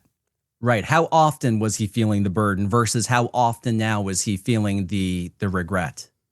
Exactly. Yeah. That without knowing that, it's hard to really offer much encouraging or helpful feedback. There is one other thing kind of that has helped me with that completist aspect, and it's something that is brought up in our next submission here. So Jeff says, about 2 decades ago, I bought my first house, and I realized quickly that my disposable income couldn't be for comics anymore. I needed a new water heater or to remodel the bathroom, and I knew that I couldn't just pare down. I had to quit cold turkey. Previously, I literally bought every single issue DC put out for 6 years. I made it back, and I'd say my comic reading is more voracious than it was then. Digital has really helped with that.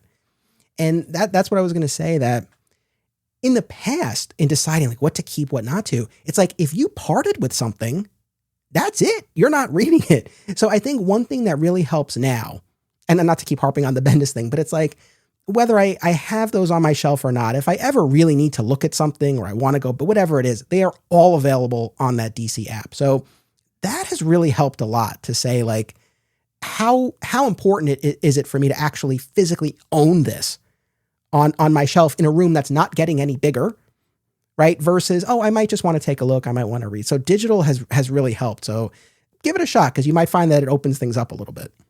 The guys who are dropping $200 a week just on 20 copies of the same book, take that money and put it into an iPad fund. Obviously, buying the physical issue is the best because then it also supports the stores. That is best, but you can't do it all.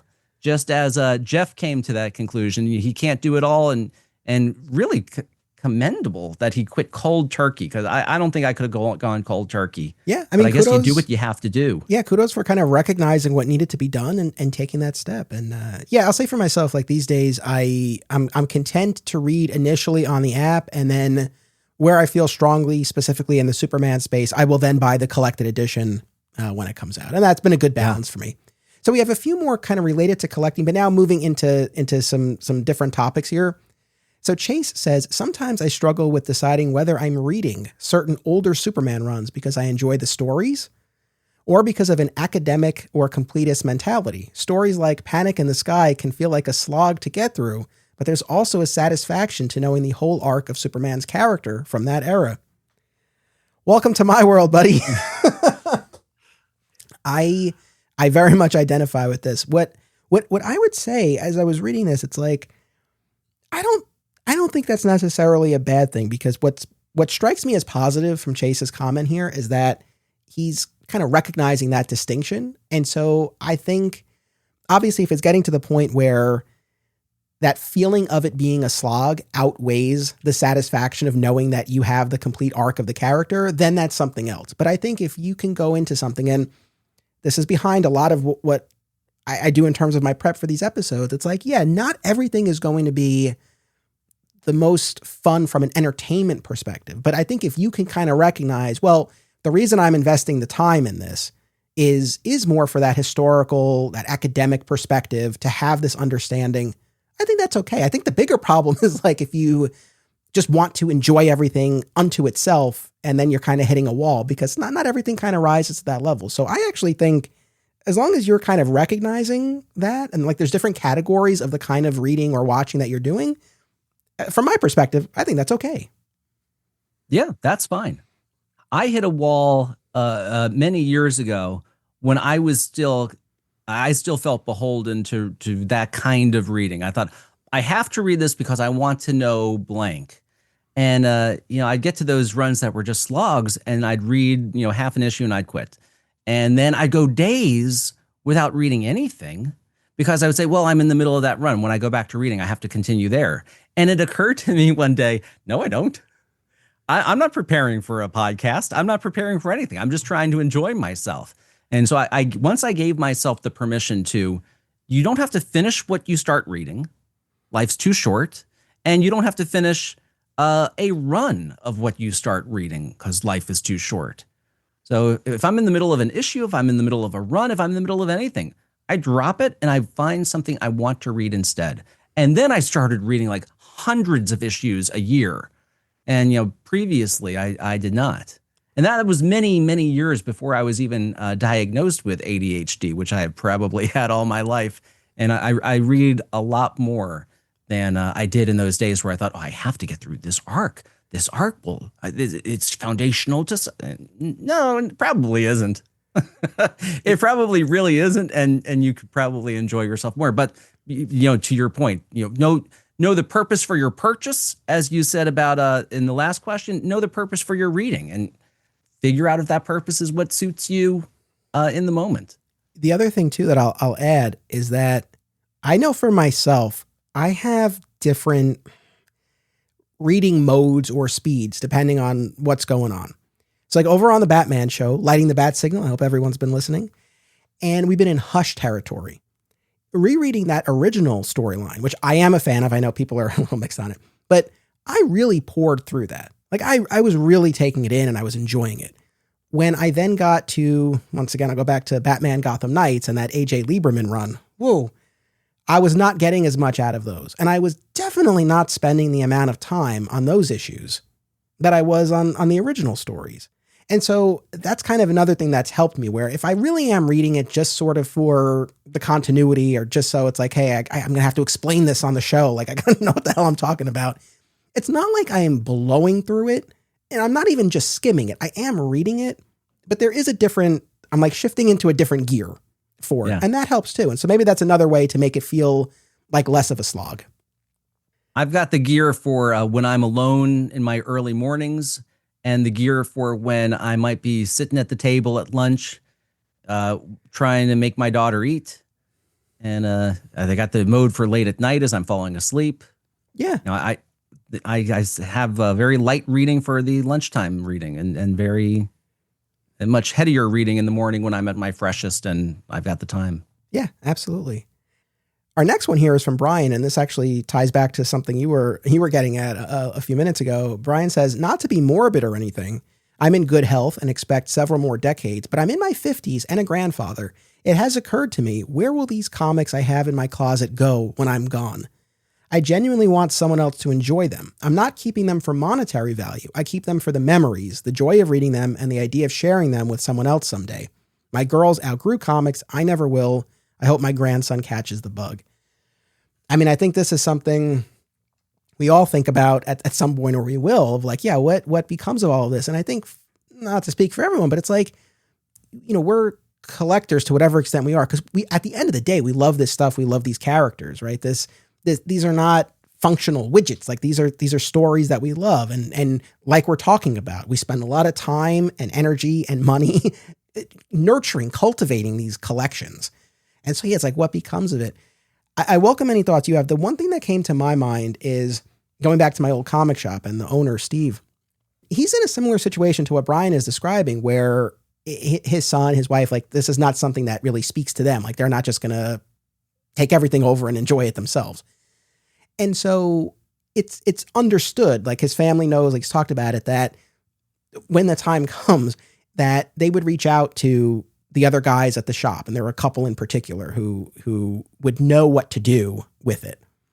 And so that's kind of what I would say. And I mean, maybe there isn't someone in Brian's life who could fill this role, but like if there's someone in the family or not, a friend, fellow collector, someone who kind of knows what it's about, knows what the value is, knows what Brian's wishes with them might be, like to just kind of have someone where you're like, hey, like if anything ever happens, this is the person you should call. And I trust them to know what to do with this.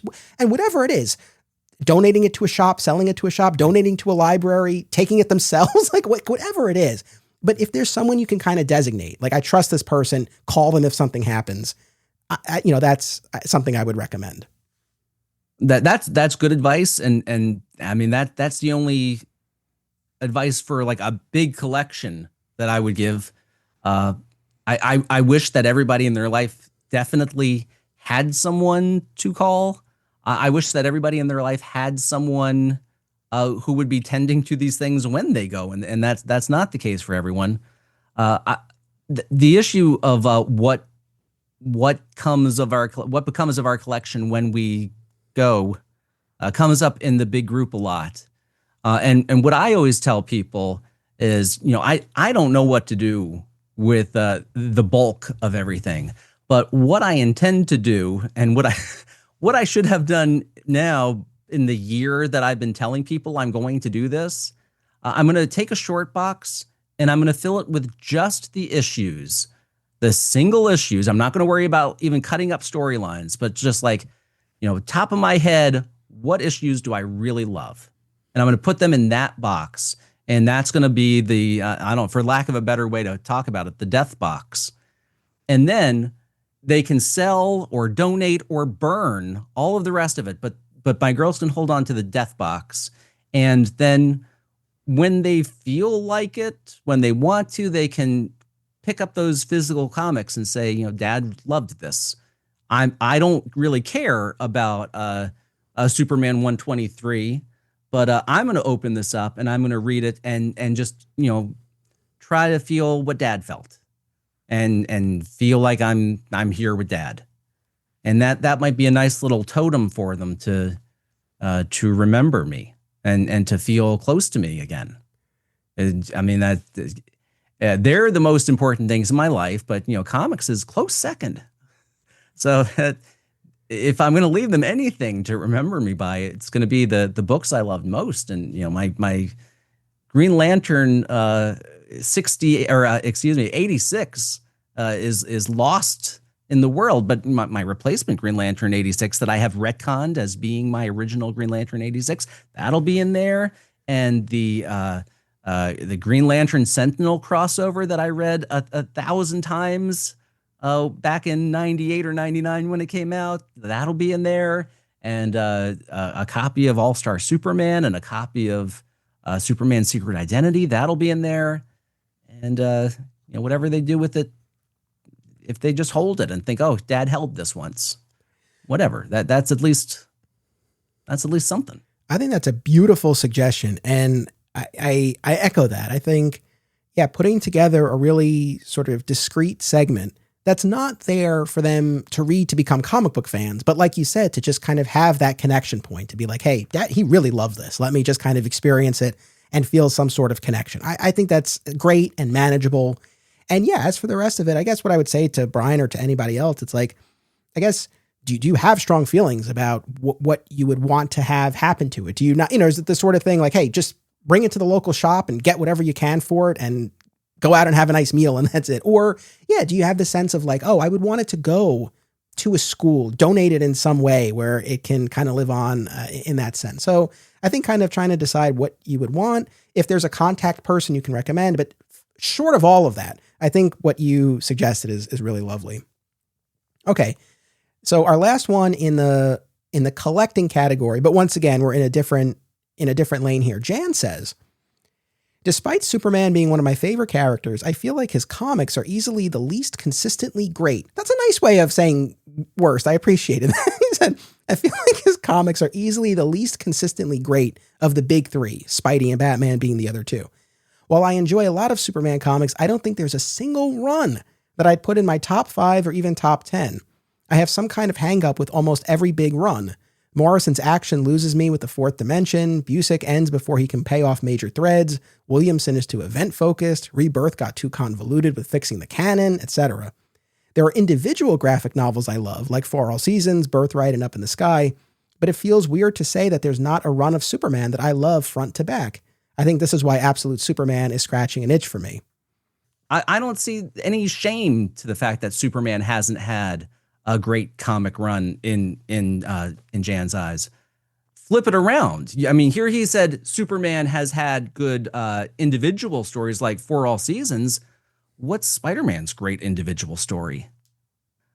So, okay, maybe Superman doesn't have the greatest comic book runs, but he's got a whole lot more individual stories and trade paperbacks or graphic novels, whatever term you want to use, than Spider-Man does.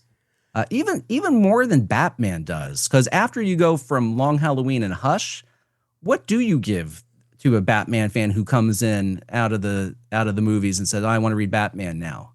So I think like you've taken it in the direction of like giving to a new reader. I don't know that that's necessarily where Jan is. I think he's like, from his perspective as an experienced reader, like I think he would love more singular runs from one creative team that he could really latch onto. And so, in the Batman space, I would think of the Grant Morrison run, for example, or Scott Snyder, Tom King. Again, mileage will vary, but I guess what comes to mind as I'm reading Jan's submission here is I do get what he's saying, but I think maybe the better way to think of it is less in terms of runs and more in terms of eras. Because due to the nature of how Superman comics have been structured, as long as we've been reading them, it's rare where you have a single creative team telling an uninterrupted run. I mean, we talk all the time, obviously, about the Triangle era. Those were interconnected books, different titles essentially telling a weekly story.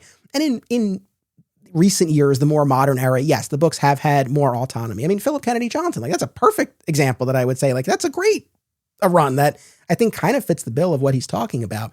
So there are instances of that.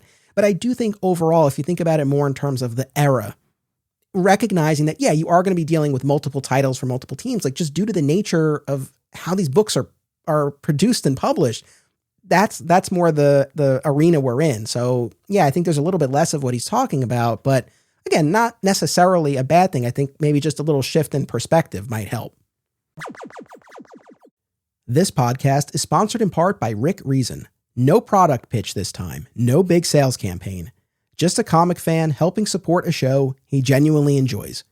Rick believes comics matter because stories matter, especially ones about hope, grief, second chances, and trying to be better than you were yesterday. Follow Rick Reason on Facebook for comics, humor, life reflections, and the occasional third shift existential crisis. Ever wonder what would happen if a person who knew barely anything about comics decided to absorb hundreds of Superman stories from all eras and media? That's exactly what Robbo is doing on This Podcast Will Never Die, which starts with all the ways the Man of Steel stood out on the newsstands in 1938.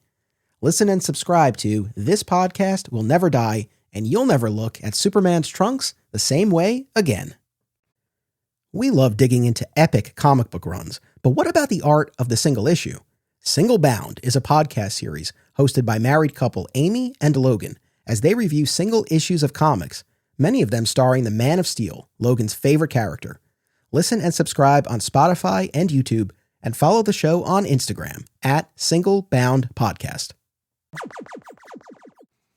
All right. Our next category, relatively small one. We got a pair of entries here, and my heart goes out to these guys. I'll read them together here. So this pertains to the idea of community, or the lack thereof. So 5 Million says, living in a town without a local comic shop and no community to talk to about comics is probably one of the hardest things about being a comic fan for me. Online shopping and communities have made buying and talking about comics easier, but the screen is far from a preferred experience. Aaron, meanwhile, says, it's difficult to deal with the fact that virtually no one among my friends and family understands why I love comics as much as I do. I constantly have to defend a hobby that most everyone I know and love considers childish, when to me it's art, pure and simple. It brings me joy. It is constantly frowned upon. And my heart goes out to both of those guys, and especially to Aaron. I mean, it's one thing if people in your life don't share it, but if they're kind of putting it down, I mean, that adds a whole other layer to it. I guess I don't know that I really have much in the way of an answer here, other than like I know the feeling. I mean, I've been very lucky since high school, since I started working at that comic shop. And then fortunately the shop's not here anymore, but now I've been doing this podcast. And so between the shop and the podcast since high school, I've had people to talk to about this, but I do remember those elementary school days. I had no one to talk to about it. Like I would tell my parents sometimes about what was going on in the books, and they humored me, but they don't know what I was talking about. So I know that feeling, and it can be really solitary. I don't know. Do you have anything that you want to offer? I got very lucky in life that when my family got the internet in 1998, just a year into my reading comics, I stumbled upon an AOL message board of a little DC fan group, and like 3 of the people from that board I still talk to at least once a week, if not several times a week. In our text group, I very rarely see them offline, but one of them came to Heroes Con with me last year. Another came a few years before that. I went up to Baltimore with 2 of them for Baltimore Comic Con a few years before that. So like, as long as I've been reading comics, even though we see each other very rarely in person, I've felt connected to them. I fell ass backwards into that. I just got very lucky that the cosmos lined all that up for me. And so I'm real sorry for people who don't have that kind of outlet for that kind of discussion and that kind of sharing, because yeah, like you said, you can tell your parents about it. You might be able to tell your partner about it to some degree, but I try to tell my wife once in a blue moon about it, and she just kind of glazes over. She's just not.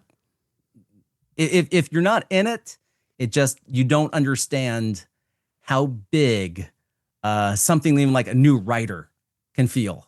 I guess in trying to offer something, a couple of things do come to mind. One, and this is not meant to be self-serving, but like, it's one thing when you look at social media generally, a very mixed bag at best, but like our Digging for Kryptonite Facebook group, the groups that you're in and the main group that you moderate, it's like, I think at least there you can get a little bit more of a personal interaction. So, that's something that I would say to try to tap into.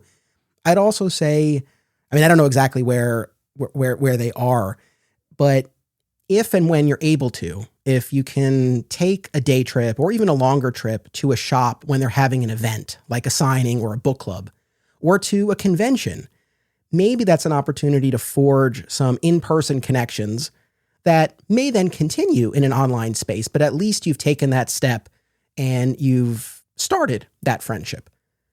When I went to Baltimore with my two of my old AOL friends a few years ago, I met this guy who just happened to be standing behind me in line, who goes by the name Doodle. And he's older than I am. I don't know exactly how old he is, but it just kind of stuck with me. He goes by Doodle, and I didn't forget him. You know, you remember a man who tells you that his name is Doodle. And we talked the hour or two that we were in line, and we have some overlapping interest in artists and titles and collecting habits. And then last year at Heroes Con, I saw him in our hotel, and I said, well, I know who Doodle is. I went over and I said hi to Doodle. We saw each other later that night at the drink and draw after the first night of Heroes. This year, we ran into each other at Heroes. We gave each other a big hug. We went out to lunch together. So, I'm very lucky in life that I had that base of comic friends. But gosh, just standing in line at a convention, I met another one. I'm texting him now. We're showing each other all the commissions we've gotten done. So go there. I consider myself a pretty shy person in real life. And it's not so much that I'm shy as that I just don't know what to say to people. Yeah, I hear you. Like, I go to the preschool pickup to get my older daughter from preschool, and I see like the dad standing around, and I'm a stay-at-home dad. This should be my crowd.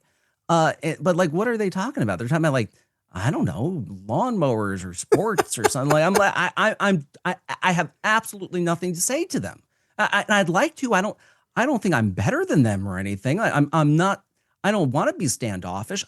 I have no way to participate in whatever they're saying.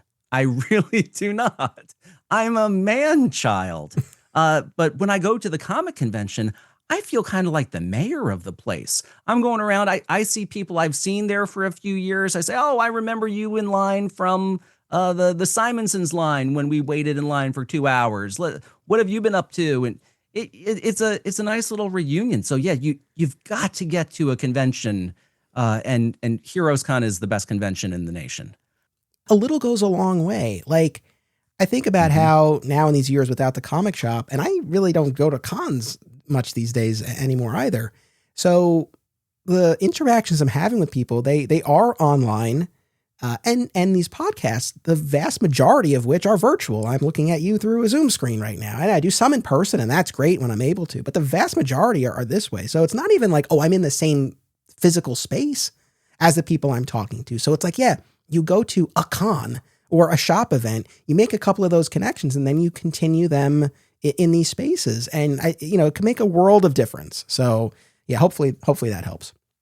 Circling back to Aaron's specific challenge, where you actually have people in your life who don't get it and might even challenge your comic book reading or collecting. I wanted to spend another moment or so on that because I was reflecting on my own experience. I've talked about this over the years on the podcast. I love my mother dearly, but as a kid, she was not on board with my buying and reading and collecting comics. To her credit, despite her opposition, she always took me to the shop. She took me every week. She bought me the comics. I can never thank her enough for that. But there was always this resistance. And it's funny now as a parent, the conditions she put on it for me weren't unreasonable. I had to do well in school and I had to read other things. Those are not unreasonable. I'm actually glad that she did that. And even now with our son, we're trying to make sure the things that he's interested in, that's great. And he should nurture those interests, but also explore other areas as well. So I don't begrudge my mother that, but at the same time, there was always kind of this sense that this was a vice to some degree or another. And eventually she got past that. And there were a few things that kind of knocked that down over the years, but for a long time I contended with that. And then not my own personal experience, but something that I observed. One of my buddies from the comic shop, his high school sweetheart turned wife of now, I don't know, close to 20 years. Not a huge fan of him reading or collecting comics. And for anyone who's watched my very first documentary film about alternate realities, he and his wife are interviewed together on the couch. And there's one moment, it's a standout moment of this little indie documentary where he says to her, how much money do you think I should spend on comics a week or a month? And she goes, I think you should not buy comics. Now, they're still together, happily married, 3 kids, wonderful home. He still collects. He still has his man cave. Happy ending for all of them. But that was another thing that I kind of observed. So to Aaron specifically, I have experienced and I have observed instances like that. And I know how challenging something like that can be. Before we maybe offer some sort of advice, Josh, have you experienced anything like that in your own life? You know, my mother also took me to the comic shop each week, and it was an easier sell because my family's clothing store was down the strip mall from my first comic shop. So my dad worked late on Wednesdays. We would go over there, have dinner with him, and I go down to the comic shop. And she gave me money, or my dad gave me money, and it was cool. But there were eye rolls, there were faces. I put up with that, and she never stopped me. In fact, I didn't even have the conditions that you had put on you of you have to do well in school. I did well enough in school anyway.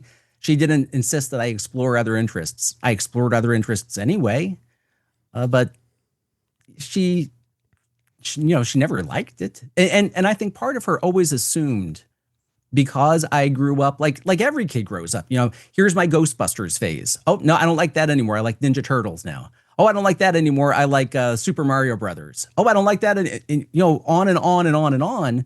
And when I finally got to comics, I think she was always waiting for the phase to pass. And now 29 years later, it hasn't passed, but she's still just every time she comes up to my my man attic up here, she looks around and she goes, "You're still collecting this." Like, yes, I'm still collecting this. Like, I don't know why it's a surprise. What do you collect? Like, she's got a whole cabinet of china from her mother and her grandmother. And okay, there's sentimental value there. They're family heirloom type stuff. But I don't go into her house and look at her china and go, oh, you're still holding on to this china. So I kind of resent. I resent is too strong a word to use for my mother's reaction to comics. But I do kind of resent it from other people. And I always try to turn it around to them. Like, oh, well, here I am in my Superman sweatshirt. Look at you in your sports sweatshirt. Oh, you're wearing a football jersey. Oh, are you on the team? No, then, oh, you're wearing a jersey. Oh, well, then what's the difference that I'm wearing a Superman shirt and I'm not Superman? Okay. I'm a little feistier and a little fightier than some people are. I don't know if the questioner, Aaron, mm-hmm.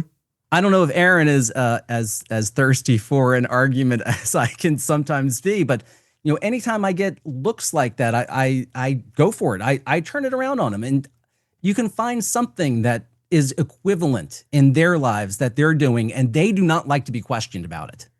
Right. Yeah. It's all passion, right? We have passion for different things, and yeah, maybe not even in an argumentative sense, but maybe kind of highlighting the passion that this other person or people have, right? And drawing that line to maybe steer them towards some level of understanding. I don't know. And obviously we don't know the full extent of Aaron's situation. I don't know if it's the case where he's actively trying to pitch people in his life on this, or if he's just minding his own business and is being questioned and challenged on it. I don't know exactly. But yeah, I mean, I think your point is a great one, that we all have these things we're passionate about. And look, going back to my buddy and his now wife, it's like, look, are there valid concerns that one could have about how much money is being spent or how much space is being taken up? Sure. But assuming that this is being done in a healthy way, right? You're feeding your family. They're not going hungry while you're reading comics. The kids aren't sleeping on the floor while all of your books are pristine in their man cave, right? We're assuming that this is being done in a healthy, productive way. It's funny. The things that ultimately I think got my mom on board, first of all, I did always do well in school. I mean, not to toot my own horn, but I was valedictorian in elementary school and high school. I always did well in school. So that kind of, at a certain point, right, there really wasn't an argument anymore that, oh, this might be hurting his schoolwork. It's like, I kind of proved myself.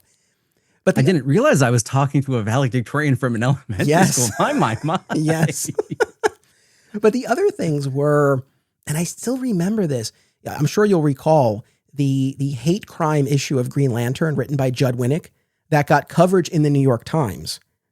I remember showing that to my mom and was like, the New York Times wrote up this comic. Like that carried a lot of weight. And then relatively close in time to that, you had Brad Meltzer starting to write comics with Green Arrow and then Identity Crisis and Justice League.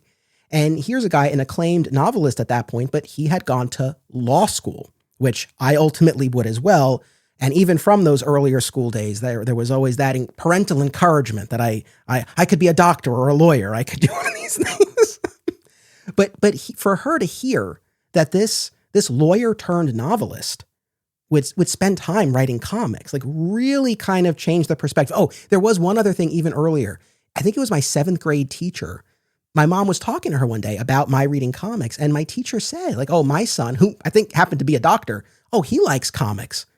And my mom was like, really? He likes comics? So there were, and look, in my mother's defense, I think she wasn't really around people growing up, I guess, who had that hobby, that passion, and she kind of only knew, I guess, what she heard about it. And look, she's growing up in the 60s and 70s, and comics were written differently and were written for a younger audience and this and that. So again, overall, I understand where she was coming from, but those were the things that kind of ultimately, I think, turned the tide in my situation.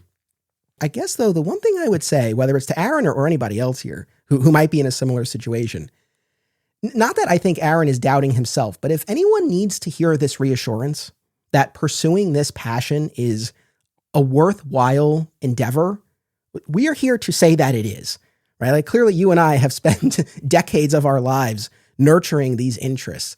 And there are so many worse, unhealthy ways to spend your time and your money than reading and collecting comics. So to whatever extent anyone needs to hear that and to know that you're not alone in this love of this hobby, there you go. This next batch is going to be a bit of a lightning round. These are more of the gripes that I was mentioning at the top. Not that they're any less valuable, but I think this might be an instance where we just want them to be heard. If we have any comments, we'll share them, but I think we'll go through these quickly. So we had a couple pertaining to Superman's powers. And interestingly, the two pointed in different directions. So maybe they cancel each other out here. So Scott says, my issues are with Superman's power levels. Aside from using kryptonite or magic as the obvious workarounds and excluding the interpersonal conflicts, what possible threats can Superman deal with that keep the comic fresh and new without sacrificing the core of the character? I know I said I wasn't going to judge, and I'm not judging. I will be honest. I was a little surprised to get this from Scott because I feel like he and I have spoken about stories that I feel like do what he's saying we don't see. But hey, look, everyone's perspective is valid here. But then Andrew on the flip side says, I struggle with the idea that most, if not all, Superman writers seem trepidatious to show him at full strength or power. They're all afraid to show him being powerful because I don't like Superman because he's too powerful is a meme that has existed in comic shops for a couple decades now. Only Philip Kennedy Johnson has really leveled him up and tried to explain that we can never know just how powerful he is. So, I don't know, we have one person saying he's too powerful, one saying he's not powerful enough. So, I don't know, maybe we do have the right balance. It does strike me that for all the years that I've heard, Superman's too powerful, I don't let you do anything. And then James Gunn's Superman movie comes out. And what does everybody who's been saying that for 20 years say? Oh, he gets beat up a lot. Is he strong enough? Oh, he's blooded. Which is it? Yeah. Which is it? I also didn't quite understand Scott's carve out, excluding interpersonal conflicts. Well, that's sort of the whole thing. I mean, what's Grant Morrison's famous thing? Like, Superman has everyday problems. Yeah, he's walking a dog in space, but he's walking a dog. So I don't, the whole interpersonal carve out as if that's like secondary to the book. From the Silver Age on, that's been the book. How many issues of Silver Age Superman is he really like going up against a big bad guy and like punching him? And yeah, okay, he said in the current continuity, but even in the current continuity, how many times is it really just a brawl other than the Doomsday fight that killed him? Right. Like, very rarely. So like the interpersonal is that's what it's all about. Yeah. And I mean, he's less powerful than he was pre-crisis so Yeah, I don't know. Next time Scott is on, we'll have to talk about this some more. Yeah, take it up with them. Yeah. we need more information. All right. This last little bit of our lightning round here all pertains to merch, or more specifically, the lack of specific kinds of merch. So I'll just run through these together here. Tim says, we could really use a Superman video game that could stand toe-to-toe with the Batman Arkham series or Sony's Spider-Man games. Jason says, I find it hard as a Superman fan to find a toy, game, or even fan art where Superman isn't scowling with glowing red eyes, ready to burn a hole in something. And Duncan says, a huge issue for me is the lack of merch for some versions of the character, like Lois and Clark, Superman and Lois, and My Adventures with Superman.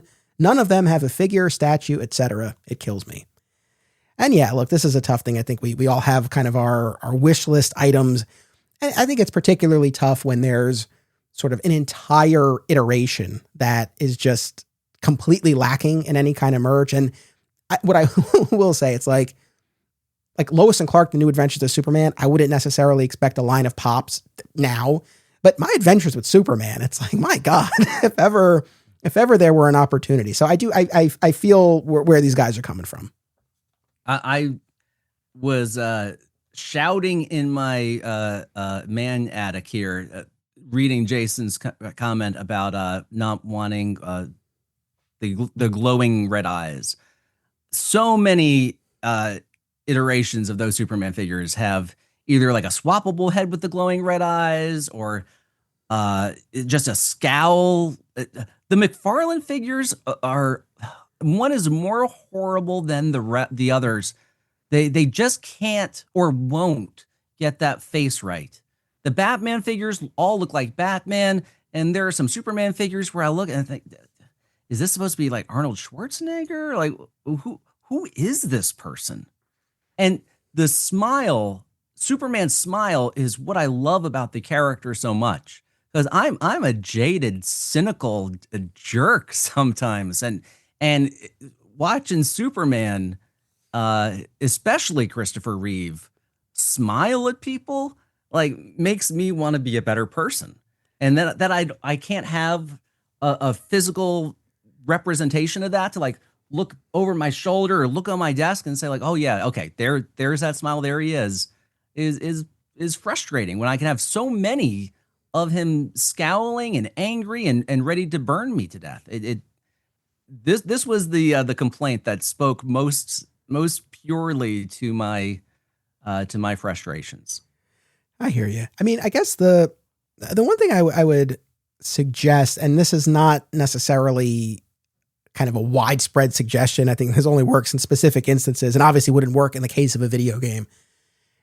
And it's unfortunate that I would even have to suggest this. Like, I wish more existed in terms of what these guys are speaking about. But there are folks out there who do customs that are amazing.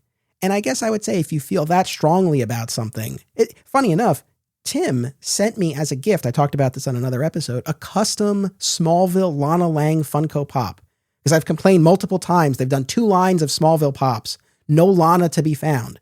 And he had one made, and it's amazing. And once again, I know this isn't, an answer all the time for every person, but I guess if there's something you feel that strongly about, there are people out there doing great work. And I don't know, to tie this back to one of our earlier entries, if you're looking to redirect some of that variant cover money, this could be a great avenue for it. Support an artist and get that piece of Superman merch that just hasn't come into the world yet. So again, not a blanket suggestion here, but in certain instances could be an option. Okay. And then we have a couple from Logan here. I don't want to say I feel attacked, but I do. I feel like both of these were maybe in response to things he's heard on the show. But so the first one, he says, I feel as a hick like the juxtaposition of Clark's rural roots and urban home often brings out subtle prejudices about rural America in fans and writers. I'm feeling this especially acutely in the wake of James Gunn's Kents. I was ecstatic when I saw them because they looked and sounded like the farm folk I grew up around. Their home looked exactly like the home I grew up in, but the level of vitriol and contempt I saw them receive from some fans and creators online really stunned me. And you see this with other aspects of Superman's lore. Some writers seem to strongly prefer a Bronze Age style Superman who is a total urbanite, and any mention of having a farming background only shows up in the Superboy comic. Likewise, there's a vocal contingent of fans who feel strongly when Clark holds any common cultural tropes of rural America. They want him to be an atheist raised by Protestants, a vegan who raises cattle, and God forbid he has an accent. I don't know. I guess I could have just said that the way people responded to Pa Kent looking and talking like me hurt my feelings. I know it certainly wasn't limited to our podcast, but I know in talking about the depiction of the Kents, I know I didn't really respond positively, at least initially, to Ma Kent in particular. Now, a lot of that stemmed more from like her shouting into the phone and being played more for the joke there. But, you know, the whole line about clean your boots, like that didn't sound to me like Martha and any of the prior depictions. Yeah, that was something that I called out. And clearly Logan was experiencing this, in a lot of instances. I guess anything that you want to say at the outset? No, I've seen that vitriol, and I don't like the vitriol, but I too feel like it's not that I'm mad that they're Hicks. I'm not even mad. I'm just like, well, that's just not the Kents that I've known in every other iteration. Right. I guess, yeah. I mean, I get where Logan is coming from. Where I suppose, I guess we're on the same page that these Kents that we saw in the movie are different than the way the Kents have been depicted. And I guess from his perspective, he finally saw a point of connection that he hadn't seen before. And then I guess it was disheartening to see people not respond to it the same way he did.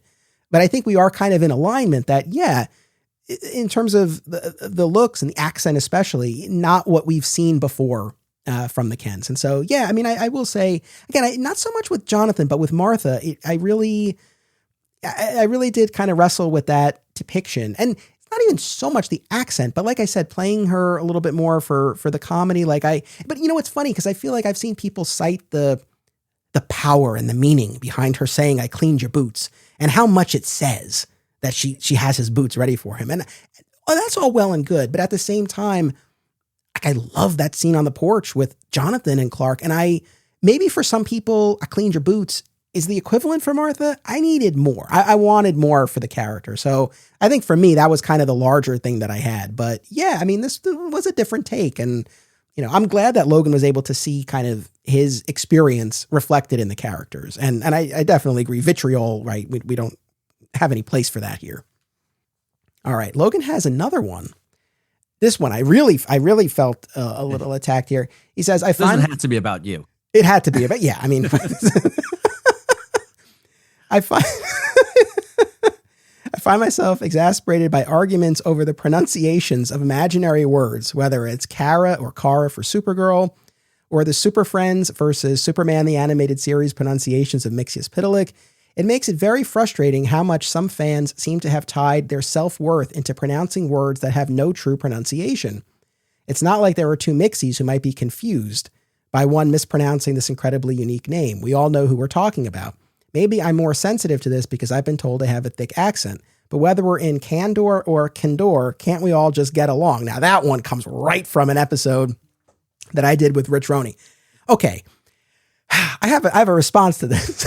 So I agree. I definitely don't think our identities should be tied up in how we say these words, nor do I think someone should be put down for how they say it. I agree with that. However, I do draw a little bit of I draw a line here between names or words that arguably have different accepted pronunciations versus others, even if they are imaginary, that have been consistently pronounced a certain way. And again, if someone either doesn't know or refuses to accept it, like that's fine. But I do kind of think there is a quote unquote right or wrong in certain instances. So like we've been talking a lot in recent months about the Kara or Kara. Now that's a real name. And in our real world, people pronounce it differently. And in Superman stories that we have watched for years, it has been pronounced both ways. So in my mind, I think it's perfectly acceptable if you gravitate towards one or the other. Candor, on the other hand, and this came up when my dear friend I've known for over 20 years, Rich Roney, was on the show. We did a whole Candor episode. I've been talking to him about Candor for decades, and he's consistently pronounced it Candor. And I never said anything. I guess I kind of figured at some point hearing me and everyone else say Candor, like it would register. But it finally got to the point where we were doing that episode. I'm like, why are you calling it that? And it's so funny because I'm like, every time it's been said in like all of these shows and movies, it's and he's like, oh, I've never seen them. I'm like, okay, which is surprising in and of itself. But yeah, it's just one of those things. It's like every time that Kryptonian city has been cited, it has been pronounced a certain way. So I feel like that's pretty accepted. The other thing too with Mixie, now this is more, go back to the gripe category, because I do feel strongly about this one. I know Super Friends went with Mixelplick. That's not right. It's not taking all the letters into consideration. Thank you. Okay. So number one, you and I, we were educated by Superman the Animated Series, that very iconic moment, mix, yes, spit a lick, the whole thing. But also, I was really looking at all the letters. It's not like there's no reasonable reading of those letters. That's Mixelplick. So again, for people who want to call them that, or that's what they're used to because they grew up on Super Friends, like again, I wouldn't berate them, but I do think there are instances where there's room for variation, and then there are instances where there's a pretty consistently held pronunciation. I'll co-sign all of that. I other than this podcast, I don't know where these arguments are happening that he's seeing that have led him to this need to unburden himself and get some feedback on. Yeah, it's interesting because, like, especially with Kara or Kara, I've just been talking about my own struggle with that in these episodes. And then, yeah, other than correcting Rich that one time with Candor, yeah, I don't know if he's seeing this in a lot of other places. I don't know. Yeah. But as you said, everybody knows that all the correct pronunciations are in Superman the Animated Series. Yeah. Luthor, Kara. Yeah, I know. I don't know how much therapy I offered in my response to that. I don't know. He might need some more therapy after that brutal assault. No, I agree. We don't belittle, we don't berate. It's okay. But like I said, I do think I would draw a little bit of a distinction here. Okay, our last submission here is just what I'm calling a message of hope to go out on here. So this is from Rick. He says, I went through something last year that could have ended very differently. While I was in the hospital, therapy and the interaction with other patients helped. But I also had my Superman by Grant Morrison and Exile omnibuses with me. And I can't fully put into words the strength that Exile gave me in that moment. It met me right there in the dark. When I came home, the support from this community, the love, the empathy, carried me even further. I've come to realize I draw a lot of strength from Superman as an ideal to strive toward. That sense of hope, of choosing to stand up even when it's hard, that matters. Writers like Joshua Williamson and Philip Kennedy Johnson really capture that voice for me. I haven't interacted with Williamson, but I've had several interactions with Philip Kennedy Johnson, and he genuinely reflects that same sense of hope and humanity. That's something I'm trying to carry into my own life. The current arc with Superboy Prime has been especially cathartic for me in that way. The truth is, when things got dark, Superman didn't just inspire me. He helped me stay. A powerful submission there from our pal. Really appreciate that. And beautiful what sentiment. What can you say to that? Yeah.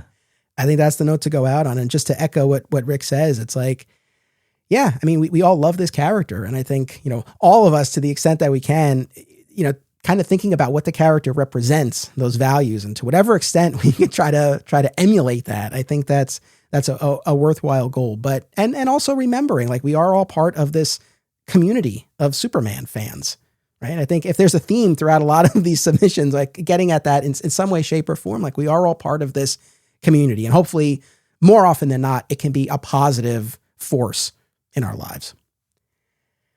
If we let it. Thank you, my friend. I think we did it. I hope we did something. I know we did something. I don't know how much comfort we offered the people who may have needed comfort, but we did something. I think this was an interesting experiment. I'm glad we did it. I think there were certainly instances where there were specific bits of advice that we were able to offer. I think in other instances, it was more just kind of, listening and acknowledging and sharing our own struggles. And I like to think that counts for something. So I thank you so much for joining me. I thank all of the audience members who sent in submissions. Like I said, we couldn't have done this episode otherwise. And of course, to everyone who listened. So I thank you all. And I hope you will continue to tune in. And until next time, it's about what you do. It's about action. Support the show and receive exclusive content by becoming a member at patreon.com/Anthony Desiato. Rewards include our DCU spinoff podcast, advanced listens, sponsorship opportunities, and more. My sincere thanks to all patrons. Please rate and review the podcast via your platform of choice, subscribe so that you never miss an episode, and continue the conversation by joining us on social media. By popular demand, Digging for Kryptonite merch is available at our TeePublic store. Visit the link in the show notes to get your DFK shirts, hats, mugs, and more.